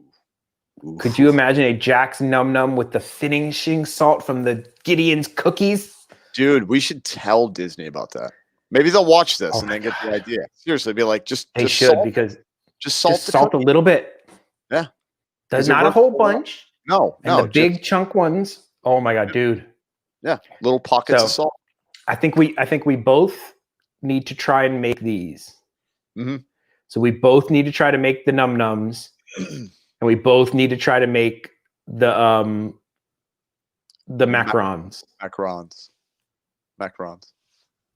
And I may actually need you to help me with the macarons because it's complex. It really is. I wish we could just get in a kitchen together and just cook, dude.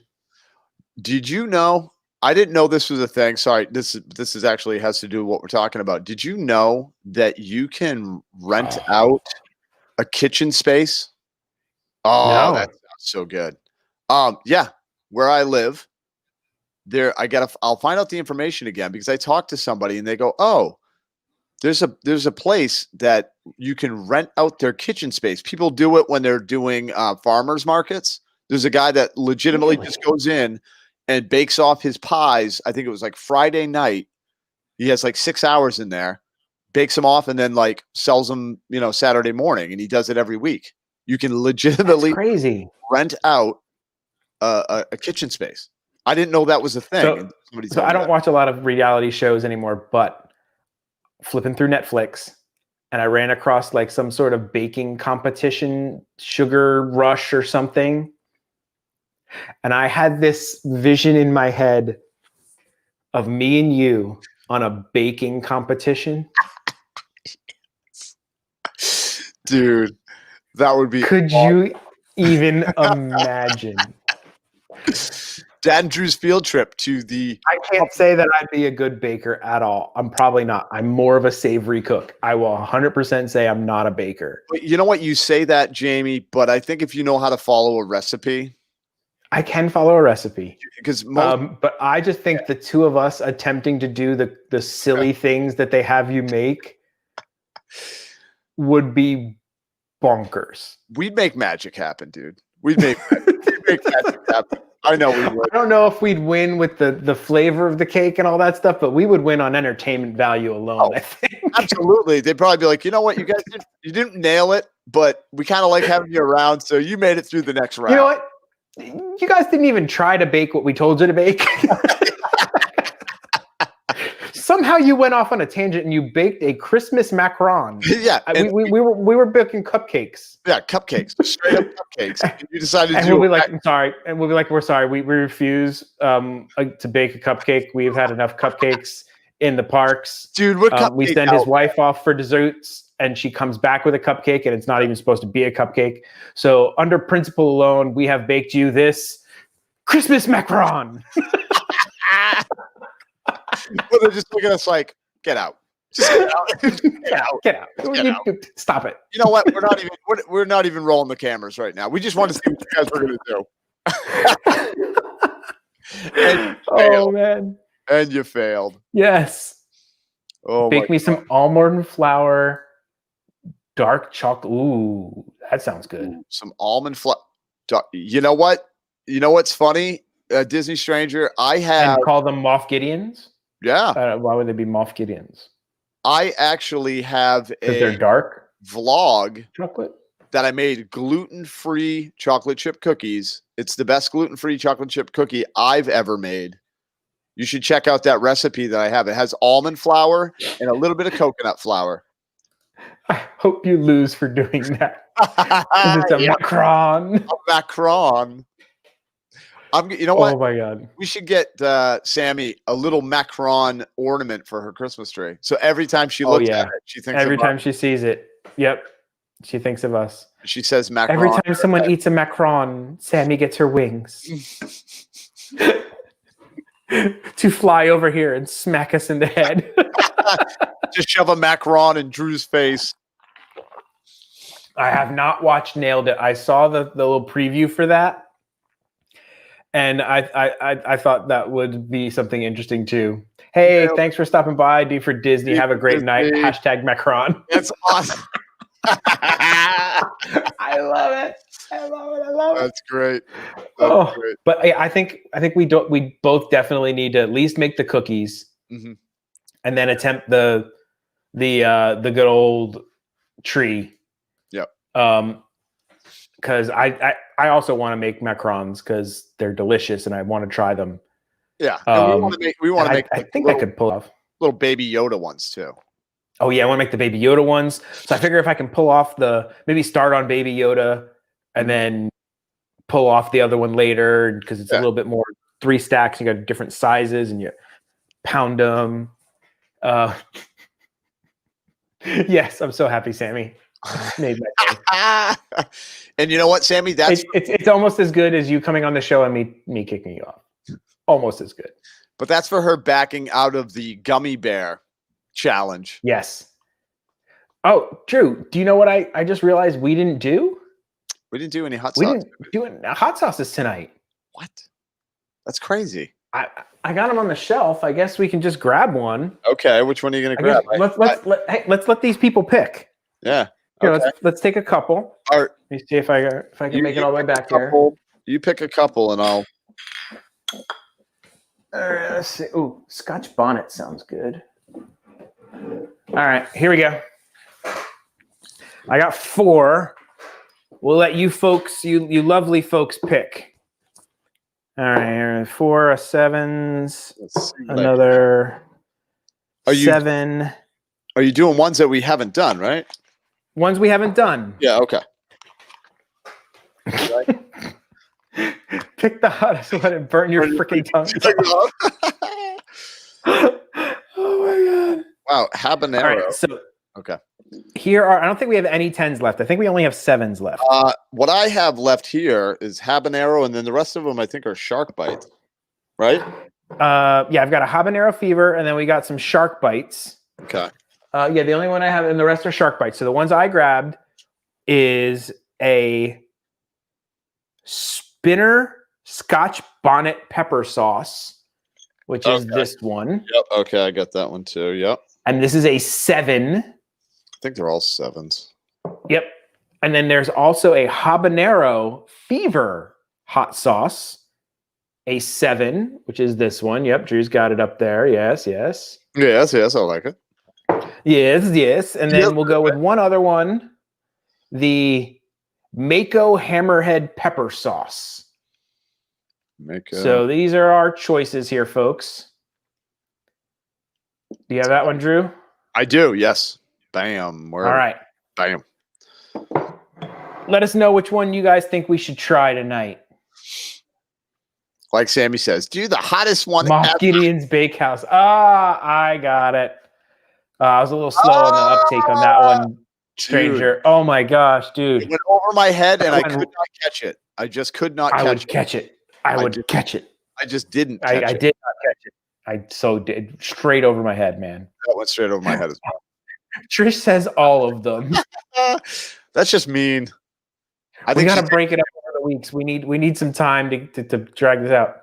While we're deciding, I'll show you guys my awesome Star Wars sweatshirt here. Yeah. So I've got Luke and Vader fighting with the little Christmas thing. This is my ugly Christmas sweatshirt. And it's so not ugly. Okay, we got a Mako. Jaquita says the Mako one. Okay. The Mako habanero. So we got one vote for Mako habanero. Yeah, we want everybody to let us know. Everybody. There's at least 11 of you in here. Speak up, people. Speak up. We won't bite. Speak your mind. Speak your mind. Make a decision. Yeah. How did you guys like our little? You got the Griswold. I did. How did you guys like our little short? Our churros short. We needed to do something. We were bored. Yeah, and we wanted to eat a churro as well, which was and we did phenomenal. Yeah, dude. That that churro was the freshest, It really was. best churro. And I didn't see a fryer there, by the way. No, I don't know how they kept that so fresh. It literally tasted like it just came out. It was crispy on the outside, but nice and chewy and gooey on the inside. Big. Oh my gosh. That's big, dude. Like we split it. Yeah. Andy said, just pick one and they're all going to be tasty. Yep. That's true. I don't even have a spoon. I'm so not ready for this. I totally forgot about this. I'm just going to drink it out of the bottle. I have a spoon. I always have a spoon now. Nice. I'm going to drink it out of the bottle. I did. Take a shot of it. I'm the only one who uses it anyway, so it's not like it's worried that somebody's going to be. I dare to go to Gideon's Bakehouse for the black saber macaron. They're going to look at us like, you've never had a churro? Oh my God. You haven't lived. You have not lived. So good. Or poutine? Oh my God. What you need to do is you need to hang out with us. And dip it in the poutine. Yeah. Oh my God. 2 and 1. All right. Well, I say we go with Jaquita's. Yep. Jaquita said the Mako. Which one was that? The Mako one. The Mako habanero. Gotcha. Get this thing out of here. Try not to open this thing right up here. Let's give it a shake, shake, shake. Shake, shake, shake. Shake your booty. Shake your booty. Oh, Jamie, can you do the Drew and Dad are so hot right now? Yeah. Oh, hold on. How can I not? I mean, it's one of my favorites, dude. I mean, I can't. we have to. You can't deny. You can't deny them that. No. All right, here we go. Dad and Drew. So hot right now.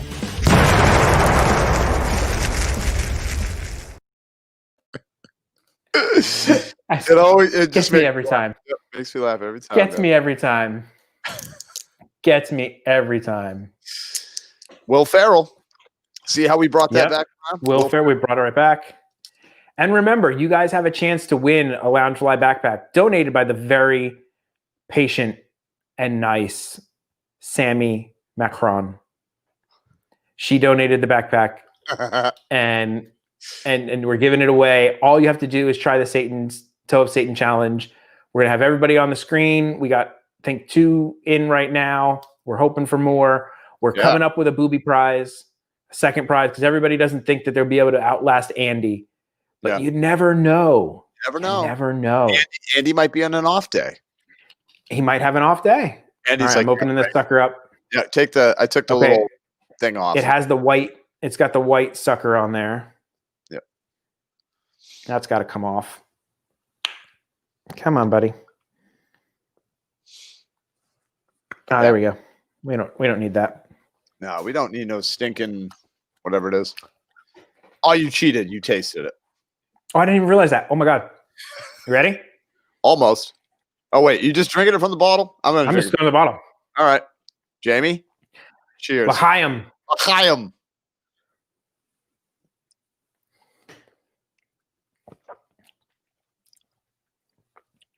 Oh, it's got a kick. That is a bite. Oh, it's got a kick. It's good. But it's got a bite.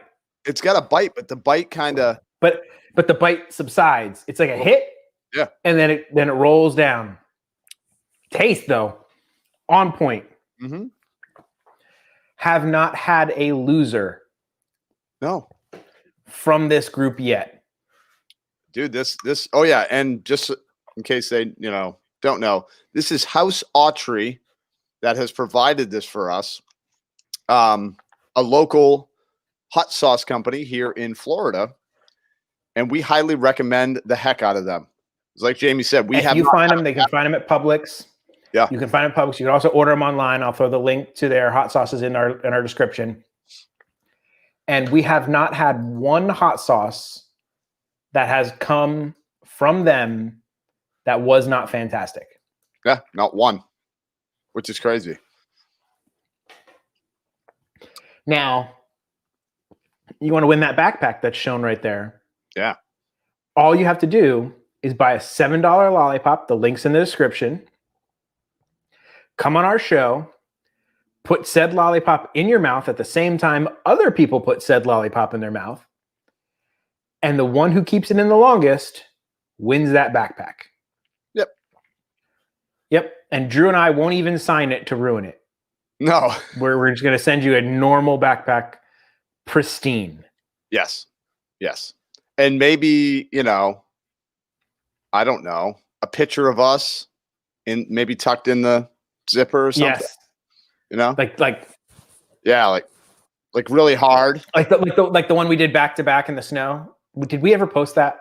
I don't think we did. We're going to have to, though. Oh, that has to get posted. Yeah. The Queen has to post that on the Instagram. We took a what can only be described as a boy band photo of the two of us doing the arms crossed back to back, looking over the shoulder. It is the most ridiculous photo. I love it. And it's great. I love it. It's fantastic. But please let us know if you guys want to do this challenge. We're trying to get at least 4 people. We just need to do this challenge and make it fun. Dose more. And then you would have a 1 in 4 chance of winning that backpack. And like you said, we're going to come up with a good second prize. Yep. A runner up. Maybe even a third and a fourth prize. Who knows? We crazy. Not saying they're going to be huge prizes. But you know what though, Jamie? I think you're right. I think if we get 4 people in, I think we should have, the grand prize, and then we'll have 3 other prizes. Because you know what? You and I both know that lollipop. Just doing it, you deserve something. Just doing it, you deserve something, because it's not for the faint of heart. Put it that way. No. It's a little intense, but the flavor is okay. That was the one thing. I hope you like cinnamon. Yeah. Trish will join. What? Oh, now we are up to 3. All right, Trish. So basically, like Jamie just said, he'll put a link to buy the lollipop. The only thing that we require is that you just give us proof that we know that you have the lollipop. So when we do the show, you have the lollipop. And then we'll work with everybody's schedules. Yep. Once we know everybody's got the lollipops, we'll send out something to everybody. And we're like, what day can you do it? Here's the time. It's always a Wednesday at 8. So what Wednesday at 8 can you get on here to do it? Right. So that means we've got Andy Oprisco. Yep. What was it? John D for Disney. Yep. John from D for Disney. We got Let's Wait in Line with Trish. Yep. Now, okay, Trish, are you sure you know what you're getting into? Oh yeah, should probably. I don't know if you understand. This is a 9 million Scoville lollipop. It's pretty hot. Yes. What is a jalapeno pepper, Jamie? A jalapeno is 2,500. Scoville. So this one's 9 million. Let me see if I can play the video of Drew and I. What does YOLO attempting... mean? I'm so bad with YOLO, like the short. Oh, I know what YOLO means. What does it mean? I'm down with the kids. Yeah, see, I'm not. You only live once. Gotcha. I like that, Trish. You're darn right. That's why me and Jamie do stupid stuff all the time. Because you only live once. You gotta have fun. Okay, here we go. I posted a video with just us doing the Toe of Satan challenge. Okay, let me share here. Share. That Trish has tried is the bomb. Okay, the bomb is pretty hot. Yeah. Right. We tried the last dab, which is the one that's hotter than the bomb. And this lollipop, because it's a lollipop and it's in your mouth, it's not fun. No, but this is totally doable. Yeah. No. Well, we did. So hot right now. I just needed to let that play again. Oh, these are 2 professionals. This should not be tried at home. This is a 9 million Scoville lollipop, and it's really hot. Just look. Oh, yeah, And Sammy it's burning. did some hot Takis Oh, that's at not the time good. we did this. Oh yeah, I was feeling bad for her. Oh, this is a bad idea. How are we gonna talk like this? Oh. We, She's like, oh, I cursed. I'm not. I cursed. I'm not being dramatic. Shut up. It burns. Oh, Hot. that's Man. We were so dumb Uh-huh. that we thought we were going to be able to do a whole show with the lollipop in our mouth. I don't think we thought that Oh through. boy. What a bad No. idea. Oh, very Look bad. at your I don't face. want to swallow. And I hate that I found out later that You're just not sitting there, like, swallowing that, milking in your mouth. I could have spit. I didn't know that was Was an option. option. I didn't know that was an option. I didn't know I couldn't do that. I didn't know I could. No, I don't like those. Oh, Oh, I swallowed it. I swallowed it. you can see us getting hot, dude. You can. Oh boy. Oh yeah. Oh, Hey, what are we I at? hate heat on my tongue. Sammy's like, oh my god. 1 minute and 15 It's like, oh, seconds. it's a hot Taki. Oh my god. I don't I like got the milk. hiccups. And I got the hiccups, of course. Oh my god. Ooh, hot, man. This is the hottest thing we've ever had. Oh my This thing god. we're- I swallowed. I love when you get the hiccups from a lollipop. I cow, love man. it. This is the not best good. night ever. But my stomach felt better after this than that. I can't wait to Yes. show my friends this in work. The chip I love Oh it. my god. wrecked my stomach way worse than this. Never. I do this again. Who am I?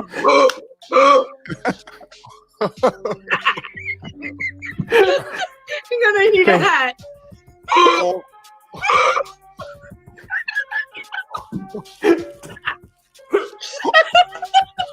And who am I? This is so bad. This is horrible. oh my god, it's terrible. But we kept 2 doing it. minutes and 15 seconds. That was me spitting out the juice. Yeah. And then I'm like, what? Yeah. No, I It's need it Then I dripping. saw Oh, Drew, I didn't I'm realize like, you made it 2.5. Yeah, Drew, you made it I over need a 2.5. little blood and sweat. And I need I sweat. did all right. in my face. on my Oh, hand and I'm scared. oh, horrible. What does it taste like? Does it have a Yeah. flavor? Swallowing it. Oh, Mm-mm. So, Drew, you almost made it 3 minutes. We weren't giving you enough 2 credit. minutes and 46 seconds. Dude. We were saying 2 and change. You almost made 3. I probably could have, but I was like, you know what? I don't Nope. need to. I think we proved our point. I ain't no hero Come tonight. on, be a man. Do it. I made it 3 17 minutes and seconds 5 more than you. seconds. That is bad. oh. Yeah, that was bad. That was bad. I only made it 17 seconds longer than you. I'm interested. You know what though? But like, I'm interested to see what like the level's going to get raised when there's something to win. When there's some, we were just doing it to be idiots. Yeah, right. There's $100 backpack on the line. That you potentially can win. The flavor is bad. What's the flavor? Terrible. The flavor is hot. No, it's actually cinnamon. Yeah. Hot. It's hot cinnamon. Hot. It's hot. King Hut. It is definitely hot cinnamon. But it was fun though, Jamie. Oh my god. It was fun. I'm glad I got to share that moment with It you. was a good time. Oh yeah. But I will say I would do that lollipop again every time over eating half of the one chip challenge. Oh, dude, I hated that. My stomach was just like, no, I can't say that. It was in pain the whole next day at work. Like I had sharp pains in my stomach. Like I drank like, ammonia. You know what I Yeah. mean? Like Your body was like, this should not be here. No, like really, no. What joke, have man. you done to yourself? Which makes me wonder, honestly, what really was on the chip? Like, you know What what is I mean? on the chip? Like legitimately, what is on the chip? Like, because that was not. We both have eaten enough hut, where the next day it's like and hot. hut and hot. But that thing, I just felt wrong Like I was just like, I don't feel like I ate something good. You know what I Yeah. mean? Like it was. I mean, I'm growing habanero peppers out in my backyard, Nice. and they were looking nice. And like there was one that was really nice and orange. So I cut that sucker off and I just ate it raw right off the tree, seeds and all. Yeah. And I will tell you, that was really hot. That chip, worse. Oh my god. That 100% worse. for me, that chip was like more. And they were, intense yes, in my face. Chiquita, they were coated in charcoal or something. Yeah. Like I think they just dropped them down a chimney. They found him in a chimney. They're probably like, oh, let's dig these old chips up and put spicy stuff on them. We can sell them. We can sell them to idiots. All right, so we've got 3 of the 4. We need one more. One more, and we can make this thing happen. We can make this happen. This is going to be so great. Oh yeah, So great. And then we will announce what the other 3 prizes are. Drew and I will have a little powwow when this whole shindig is over tonight. Yeah. And we'll come up with some fun stuff. Don't worry, it won't be stuff you don't want. Yeah. Well, no, that because that always stinks when people are like, "Cool, look, you got a Dad and Drew sticker." Yeah, a Dad and Drew scarf. We live in Florida. Right. Like, come on now. Dude, it's cold. Dude, it's freaking cold. I have to leave the house at 5:40 in the morning. And it was cold this morning. And I looked at the weather for tomorrow. The time I'm leaving, It's colder. 36 degrees. Not cool, man. Oh my God. Or is it? Well, it is technically. Hey, what's up? Chasing Dream, Mike. Thank you for coming back. I understand the whole kid duty thing for sure. And yes, you saw us drinking hot sauce. Yes, Sauce. we were actually chugging hot sauce from a bottle, and I took down the whole lid. Like basically that whole. I wasn't light, people. I drank. You went for it. I didn't go as crazy, but it's good. It's tasty. Oh, dude, you know how we take the little white thing off, right? Mm-hmm. So I grabbed one of these out of the thing, and I made myself a nice little frittata omelet frittata the other day. And I thought it had the white shaker, so I was gonna do the. And dude, I drenched like a hot sauce tsunami onto my omelet, and you still ate I it. just ate it. Of course you did. I just ate it. Of course you did. You put it on. You don't want to waste hot sauce. A, I'm not going to waste the hot sauce. Right. And then B, just more flavor. Right. Who cares, Well, I took that Vidalia onion hot sauce the other day. Oh, so good. Amazing flavor. That blew me away with the peach Vidalia onion flavor, but I put it on. Oh my God.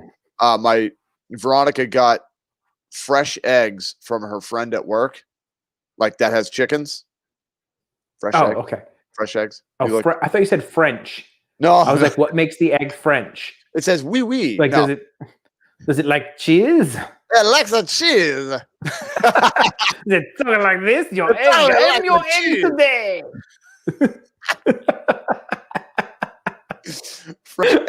French eggs.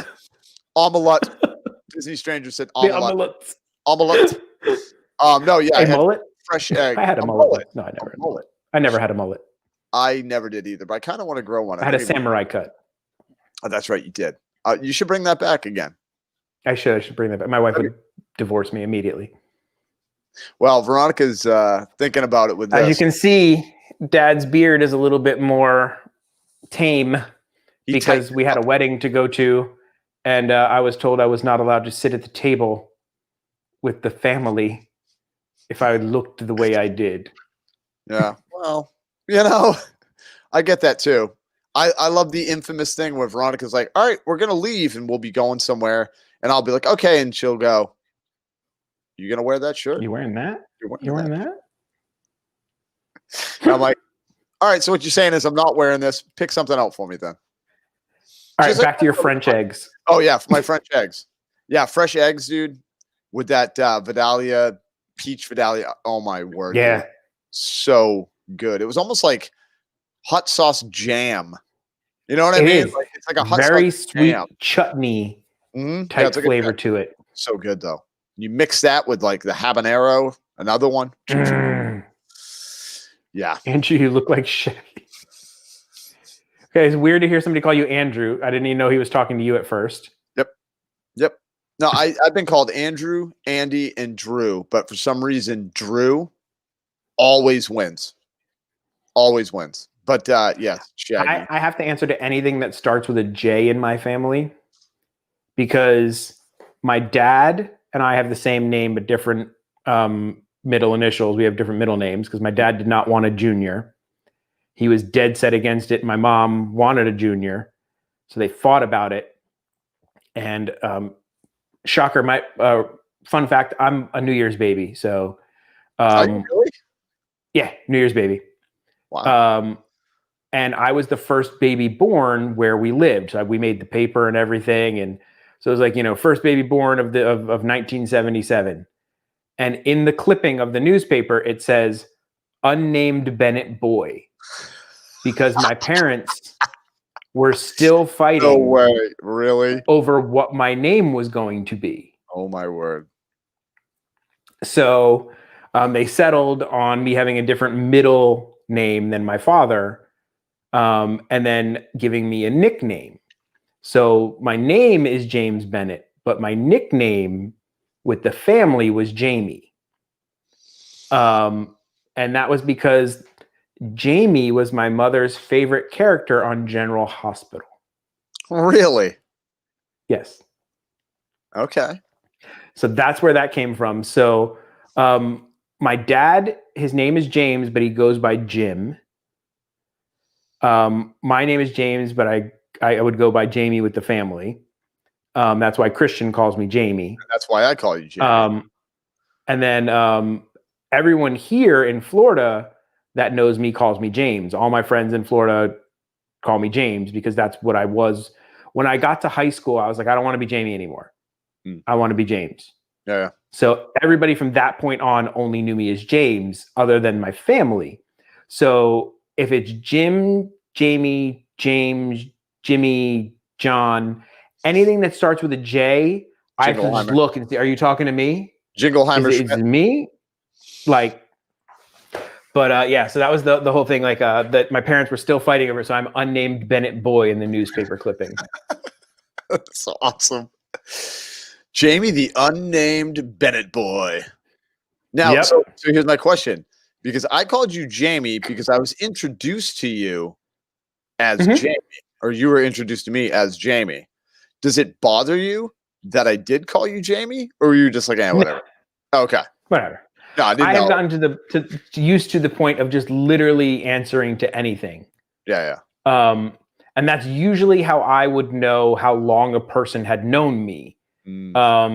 If we went way back, that person would know me as Jamie. If they had met me in my relatively, later formidable years, they would know me as James. So like, a lot of people here barely even knew that I had the nickname of Jamie. So it's funny that way. And then you just started calling me Jamie, and I was like, whatever, he can call me Jamie. I don't care. I'm not like the kind of person that would correct somebody. And like when we first met each other, I didn't know how long we were going to know each other, honestly, at first. Right. So I was like, whatever, he called me Jamie, he can call me Jamie, it's fine. And then it's just been, now it's forever. It's fine. You're right. But right. Yeah. Jennifer, Jessica, Jay, I've literally, if it starts with a J, I at least turn my head to see if they're attempting to talk to me. Yeah, no, it's always funny though. Like there's certain people that have that. Like I said, I've been known as Andy, Drew, and Andrew. Obviously, those are all play on the name on the word Andrew. But I had a friend of mine. His name was Daniel. My brother's name is Daniel, but we called him Danny. It was always Danny. Danny makes sense, right? So I didn't know this, but Daniel, my friend down the street from me, his mother was very adamant that his name is Daniel. There's no Dan. There's no Danny boy. There's no. Oh yeah, you're not giving him a nickname. No, and I remember I just said it because my brother's name is Danny. I was in their house and I said, "Oh, Danny," and the mother came out of the kitchen and was like, "His name is Daniel," and I was like, I remember I was like probably 8 years old, and I'm like, okay, sorry. So I have an uncle or cousin. Okay, my family's weird. So like all of my uncles or all of the people. We call everybody a cousin. So my mother's brother, his kids are my cousins. Okay. And so my cousin, who's way older than me, his nickname as a kid was Sally Boy because his name was Salvatore, like his dad. So they would call him Sally Boy. And to this day, he's like a 50-year-old man. And the family would be like, "Hey, Sally Boy, come over here." And he's like, Come on. Like, damn it, I'm 50. Yeah, no. Can we stop with that? Can I be an adult Can you now? just call me Sal? Can I be an adult now? Yeah. Like it like grinds his gears, like to call him that. Like it legitimately will make him mad because he's a full-grown man and he's like, stop calling me that, please. No, and that's the thing though. It's like people grow up with that and like I don't think that's good. That sounds very, very bad. That sounds very bad. That sounds like you might have gotten in trouble. And in Spanish, it is Jaime. But when I took Spanish class, I was Diego. Oh, I don't even know. That was the name I picked for Spanish class. What is Andrew in Spanish? I honestly don't know. I don't even know if they have. I don't think they have a name. Do they have an Andrew for Spanish? I don't think so. Veronica, do they have a name for Andrew? Is that like that's like your Alexa? Yeah. Veronica's your Spanish Alexa? Yeah, any Spanish question I have, I just ask. Hey, Veronica, what's Andrew in Spanish? She's probably like, ask Alexa. Ask Alexa. Oh my God. Andres. Okay. You know what? I think I'm done being Drew in the moment. I'm going to be Andres in the moment. Andres en el momento. En momento. I can do that. I can pull that off. I can pull it off. Sammy, I don't know if you were here earlier for this, but I just want to play this for you. This is what I picture you doing every time we say Macron.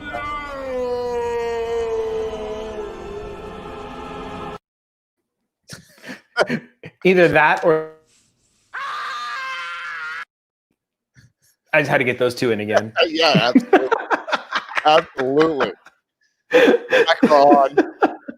Oh, Momento de Andres. That's right. Yeah, Momento de Andres.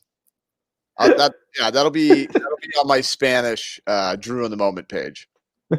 Yeah, the Spanish version. Trying to reach bigger audience, you know. Hey, this is you gotta branch out. Man. Hey, this is us. Nice seeing you. Nice actually seeing you. Yeah. When we met you. Oh, that's right. Over at Disney Springs. Yeah.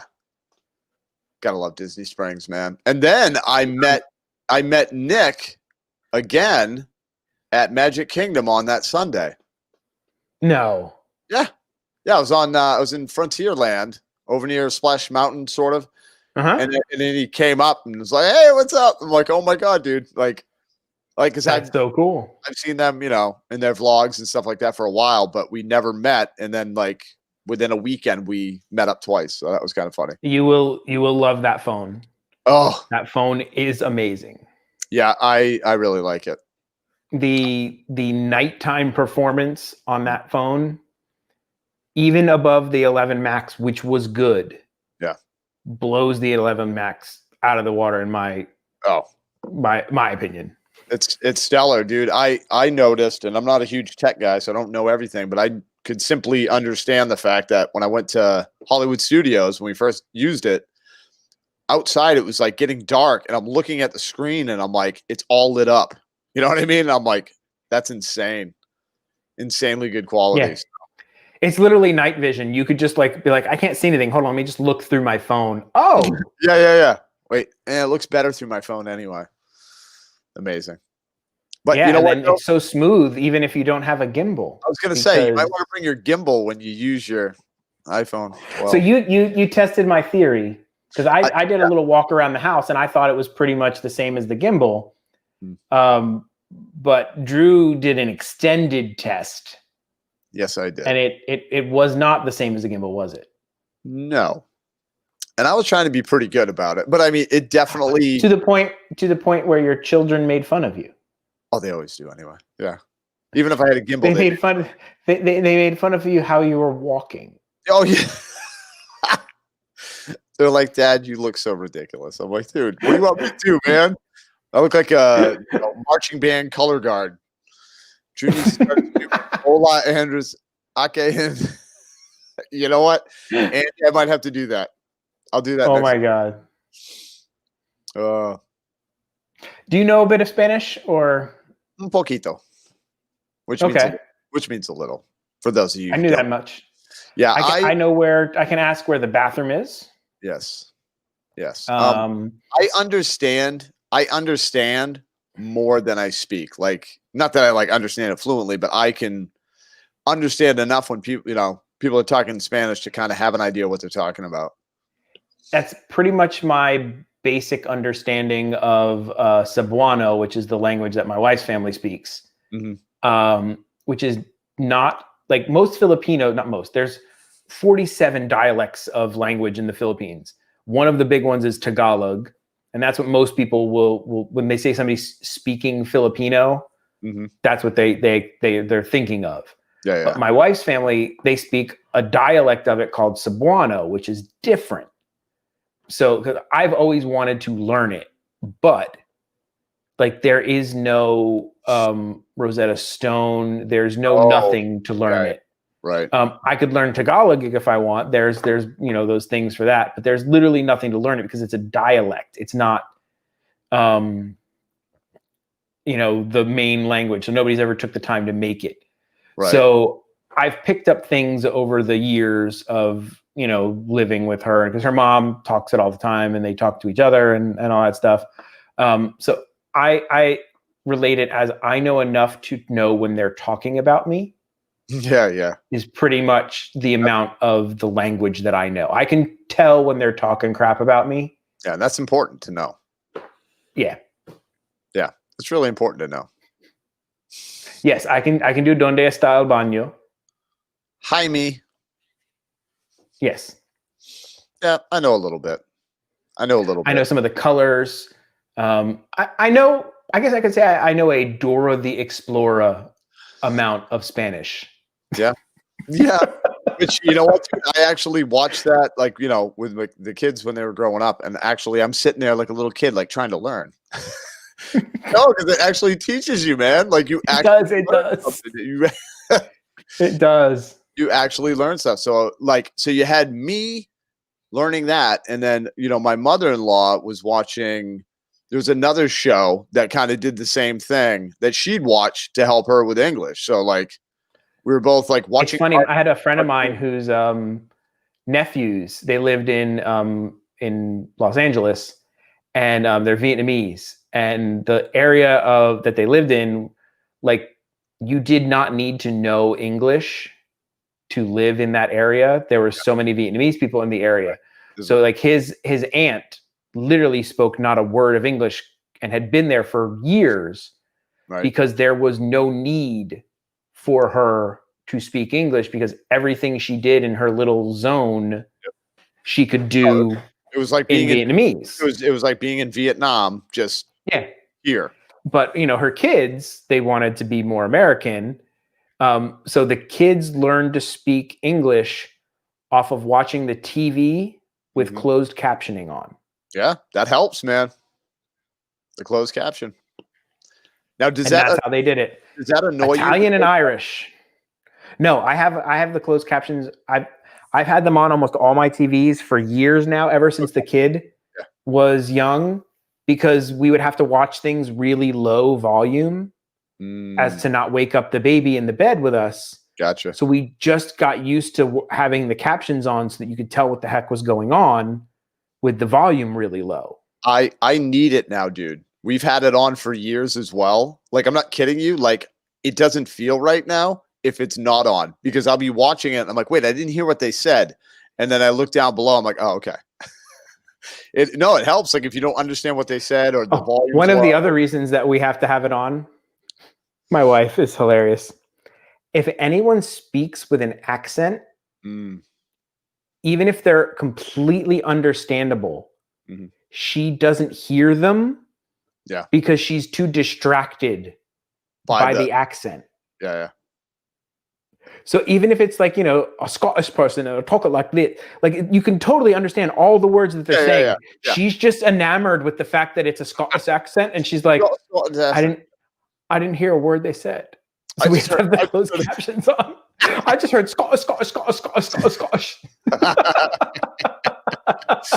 I can see that though. I can see that. No, Veronica's dealt with that with like English. You know what I mean? Like really, really thick English accents.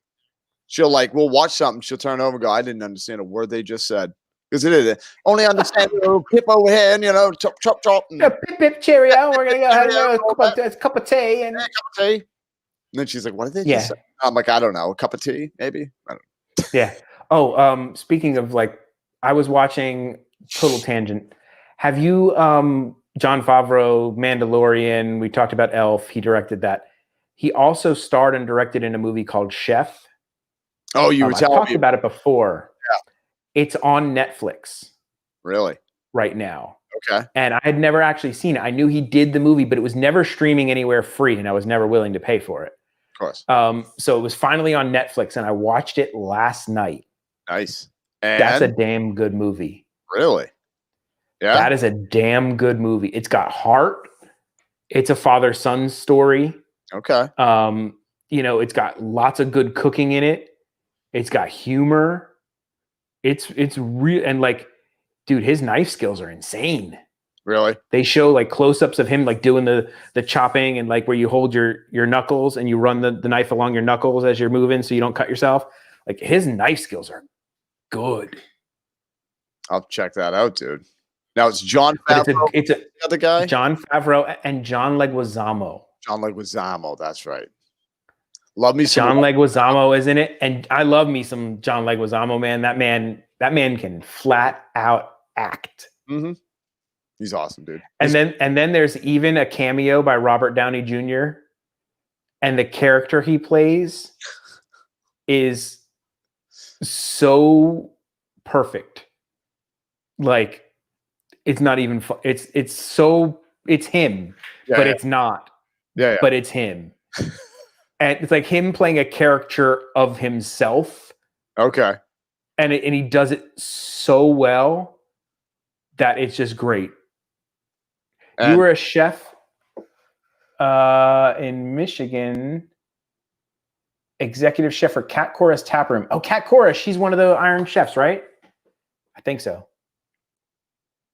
I think she's one on the Iron Chef show. A coworker was looking for a car, turned a Taiho. He looked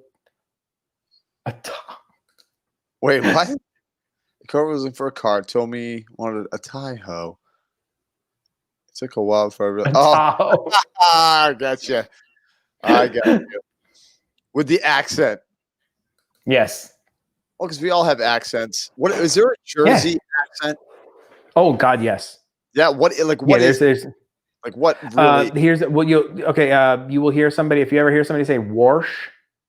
Okay. There's an R in wash, WARSH, wash the car. Yeah. Or water. We get some water. Yeah, water. Some water. I heard New Yorkers say water. Water. That's a little bit of the Jersey. And water. Jersey has a little bit of the Jersey, a lot of that. Think of it's sad to say, but that people an Italianish accent people will attribute to Jersey. Mm-hmm. So the what's that horrible show that was on MTV? Oh, Jersey Shore. The real Jersey Shore. Yeah. Oh okay. God, those people. Oh but, my Lord. Such a bad representation. It's a terrible representation of anything. Yeah, a bad representation of humanity. Yeah. No, I know. we got that not as big as Jersey Shore, but there's a show. See, Disney Stranger knows wash. Wash. Wash the car. But no, we have a show from Maine. It's called Backwoods Law. Uh-huh. Oh my goodness, man. The Mainers that they show all the time. Dude, they're like these hillbillies that live in the mountains, and they're showing it everybody from Maine is like this. And everybody from Maine is this. This is everything. You go to Maine, this is it. Yeah, kind of like Jersey Shore summing up. This is what New Jersey people are like, and you're like, no Mhm. way, not at all, not at all. But Dude, yeah, everybody flies into New Jersey and they fly into Newark and they think that's what New Jersey is. And the majority of New Jersey is not that. right. It's like gardens and farmland and stuff like that. But like everybody thinks of it as Newark or the shore or Jersey Shore. Well, Why don't you come to the Jersey Shore? but isn't it known as the Garden State? Am I getting that correct? It is known as the Garden State, but nobody knows why because they all think it's Newark, New Jersey, or Right. Newark. Newark. Even though it's like, I think it's supposed to be called Newark. Newark. Like I say Newark. Nork. Like that's how I pronounce it, Newark, New Jersey. I don't know why, because that's the way it's always been pronounced to me. Well, that's Newark, like, New Jersey, man. That's like in Massachusetts, dude. It's a place called Worcester. But everybody called it Worcester. Worcester. Dude, Worcester. Worcester. Going over to Worcester or go to Dorchester. Going over to Worcester. Yeah, Is it Worcester or Worcester? It's like Worcester or something like that. Everybody's just like Worcester. Gotta go over to Worcester. Yeah. All right, there is one story that we did not talk about. Are you kidding me, Jamie? And we're gonna do it real quick. I didn't even realize we've been tangenting, and I didn't even realize. And I want to talk about it real quick before we go because it is getting late. Let me see. Let me open these two here. It's past the Jaquita's bedtime. I know it's getting past my bedtime. Worcester. Yeah, exactly, Sammy. Worcester. Worcester. Yeah, Worcester. Hey, park the car. It's got Smart Pack. Dude, it's got Smart Pack. It's got Smart Pack. I loved that commercial. Oh, it's one of the funniest commercials I've ever seen in my life. That is legitimately the best commercial, one of the best I've ever seen. And I didn't know that Chris Evans, Captain Frickin' America. Dude, I didn't know that accent. I didn't know he was from Boston. I didn't know Jim from The Office was from Boston. Amazing. Hold on. I'm going to see. Okay. So what we're talking about here is HBO Max. If you guys don't know, it's like the HBO's version of Netflix. So they came out with this. Even if you have HBO, you can get HBO Max, and HBO Max has all these extra movies and stuff like that. But because of the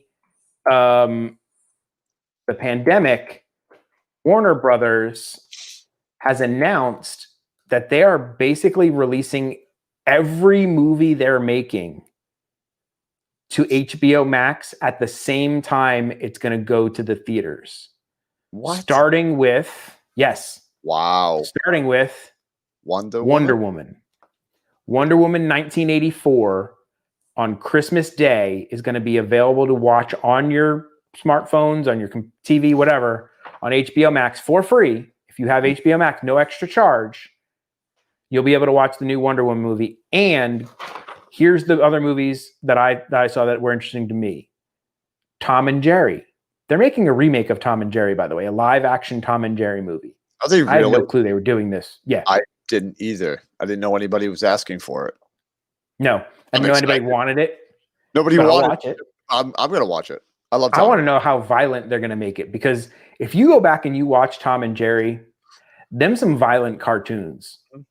If they would just add blood and guts and heads exploding when they hit each other, like Itchy and Scratchy. It's really violent. It's like Itchy and Scratchy, dude, from The Simpsons. I just, you know what I'd like to see in this movie that they're coming out with?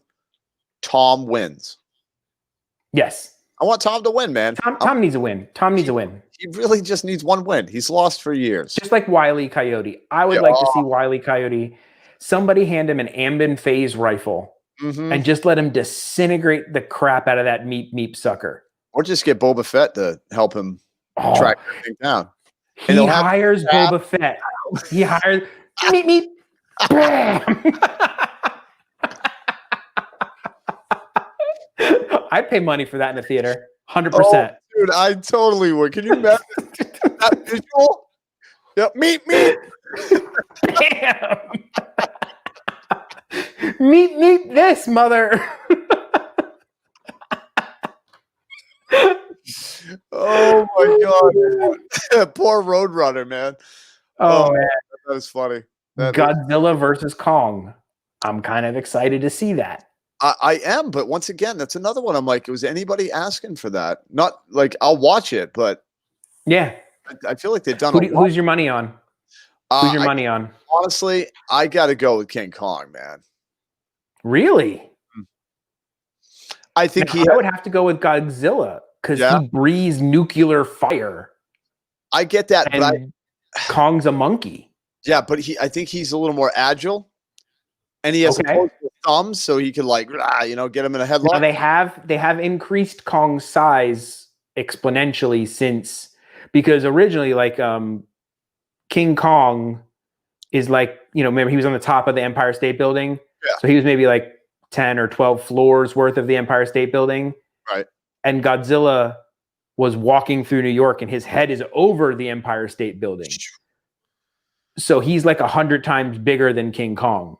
But in these new movies, King Kong is now almost the same size as Godzilla. Yeah, so it's more of a fair fight. It's got to be a fair fight because that's if you didn't give Batman his armor when he's fighting Superman, obviously he's going to lose. Yeah, or it'd be like putting up a Chihuahua against a bear. It's right? Yeah. Yeah, it's not good. Yeah, you don't have not a lot of shot there, buddy. You come up to his foot. That's a one-sided. Fight his ankle pretty hard, but he's eventually going to win. It's not even a fight. That'd just be a complete beatdown. Speaking of a movie nobody wanted, Tell me. Space Jam: A New Legacy with LeBron James. Nope, don't need it. Nope. As soon as I said LeBron James, nope, don't need it. Don't need it. And here's my question. How did you feel about the original Space Jam?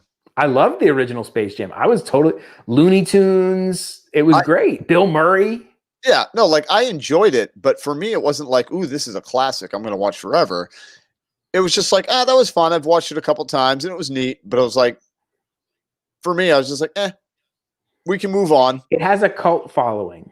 Yeah, is that okay? I didn't know that. Oh yeah, it does. It totally has a cult following. Okay. But I didn't need a new one, and I didn't need a new one with LeBron James. If you're gonna make a new one, just have Michael Jordan come back. Michael Jordan could probably still beat half the people, the aliens, or everybody if he wanted to. Or you have in his current form. Oh yeah, Michael Jordan at 48 or whatever it is, he's still a killer.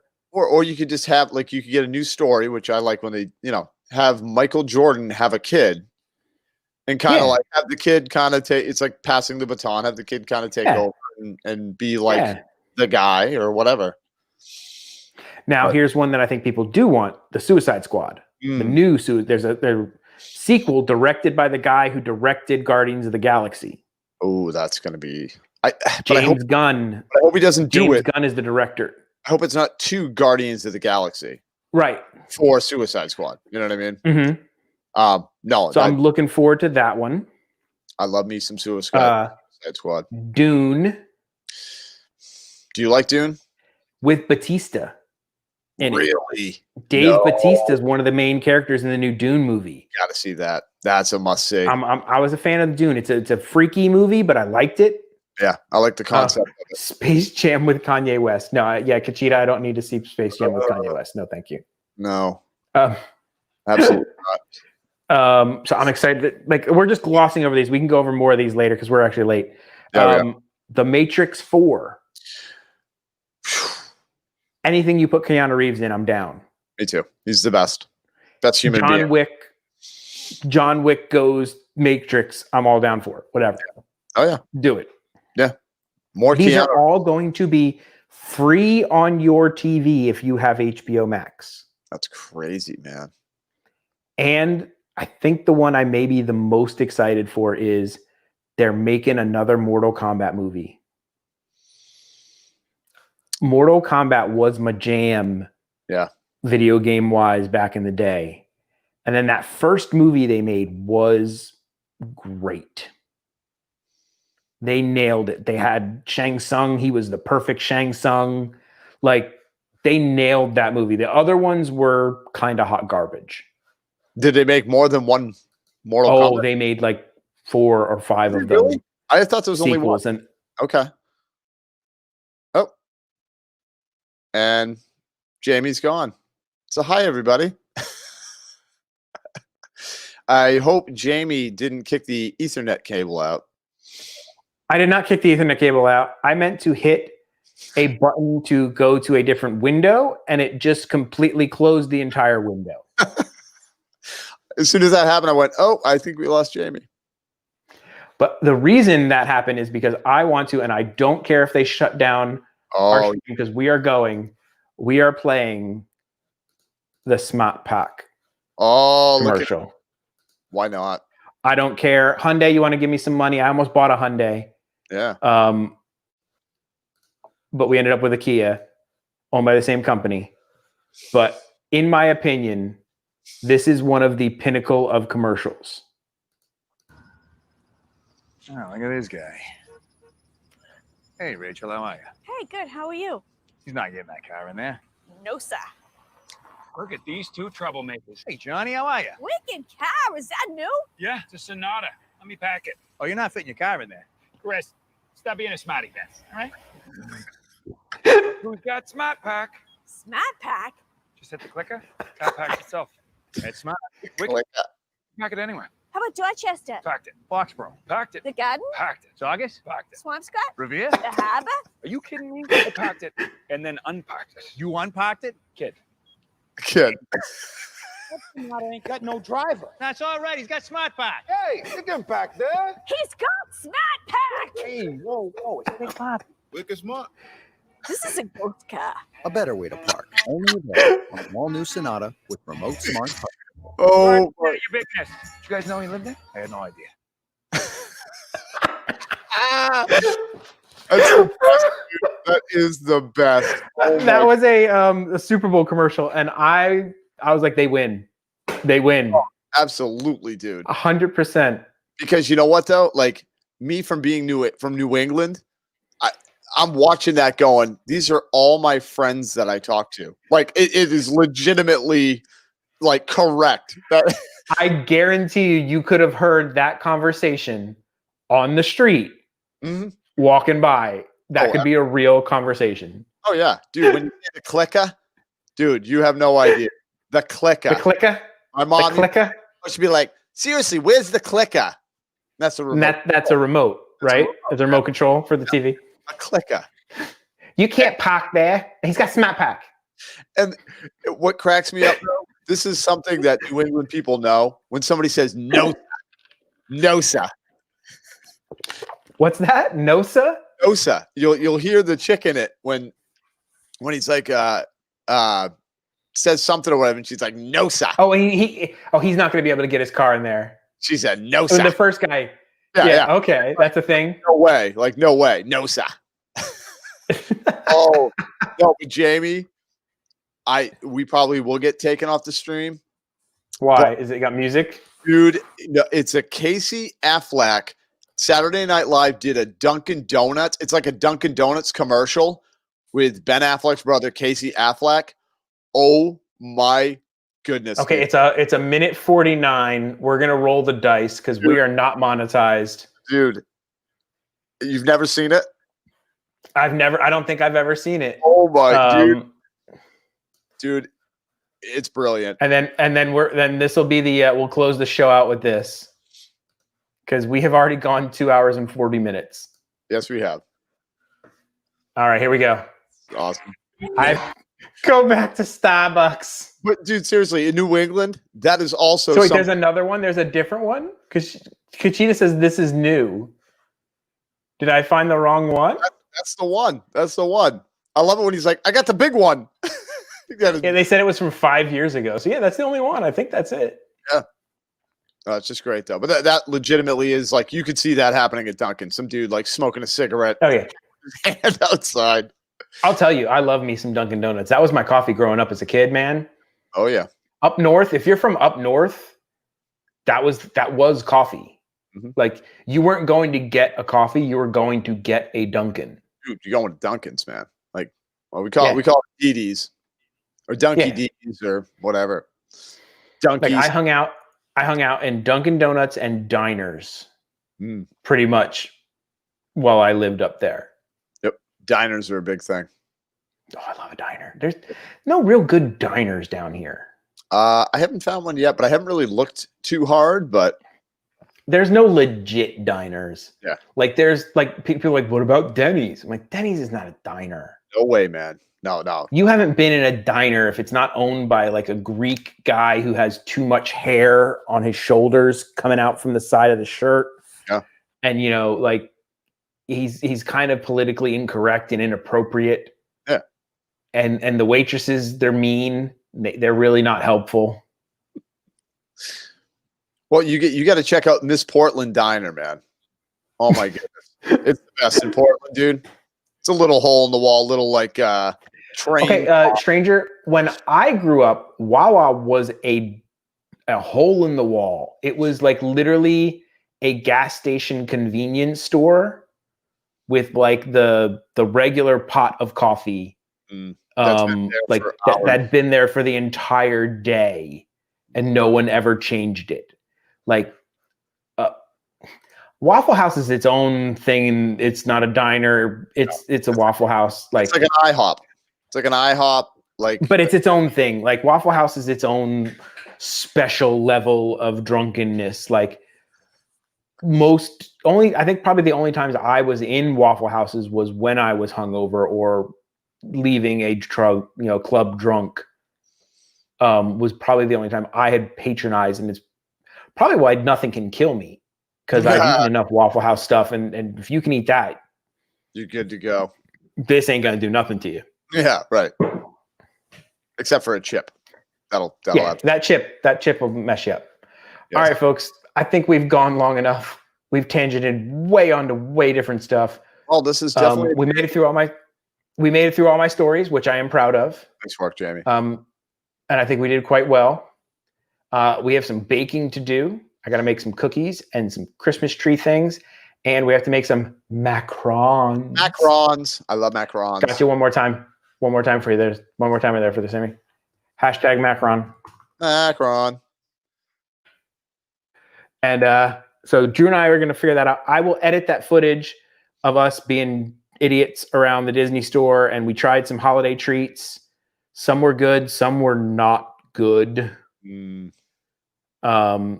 Like Chippendale churros. Ugh. And Sammy hates us. Ugh. And Sammy hates us. We hate you too.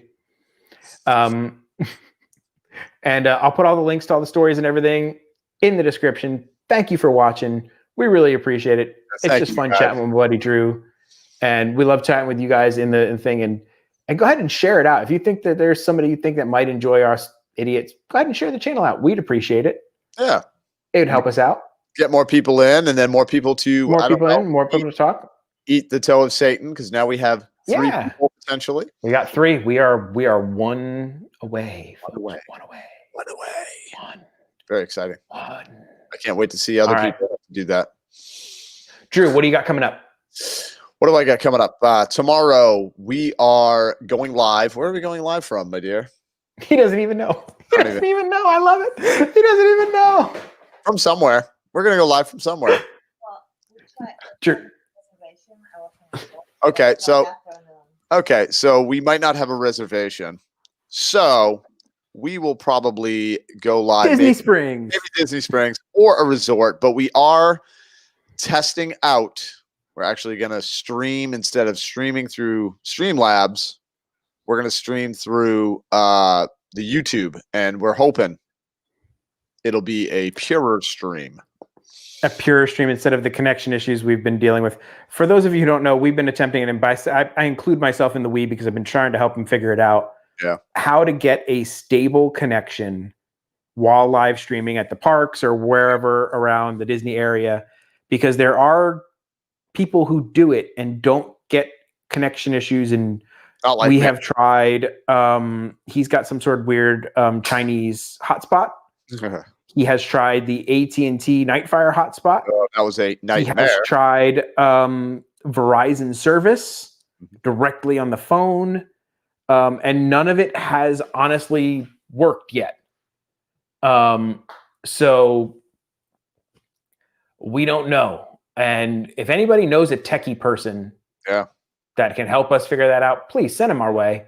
Yeah, have them message me or Jamie on the Dad and Drew Instagram. You know, we just really want to know that we have not tried a booster yet, Sally. Yeah. And that was an Andy Oprisco suggestion too. Right. So that might be the next thing is to try a cell phone booster. I've done some research into them and they have their issues also, but it's worth a try. Right. But yeah, if anybody has anybody who knows a live streamer who never has connection issues and whatnot, and then is willing to share what they're using, let us know. We would greatly appreciate it. Please. Because I want it for you guys, you know what I mean, that are watching it. Yeah. Because it just kills the vibe of the stream when you're like, and we're doing it, and it's lagging.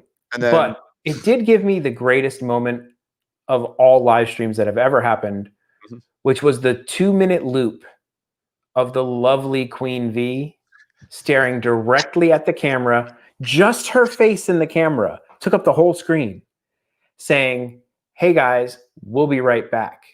Hey guys, we'll be right back." And it looped like that for a good 2 minutes, I think. Yeah. And it was funny seeing her squirm. That was the best part.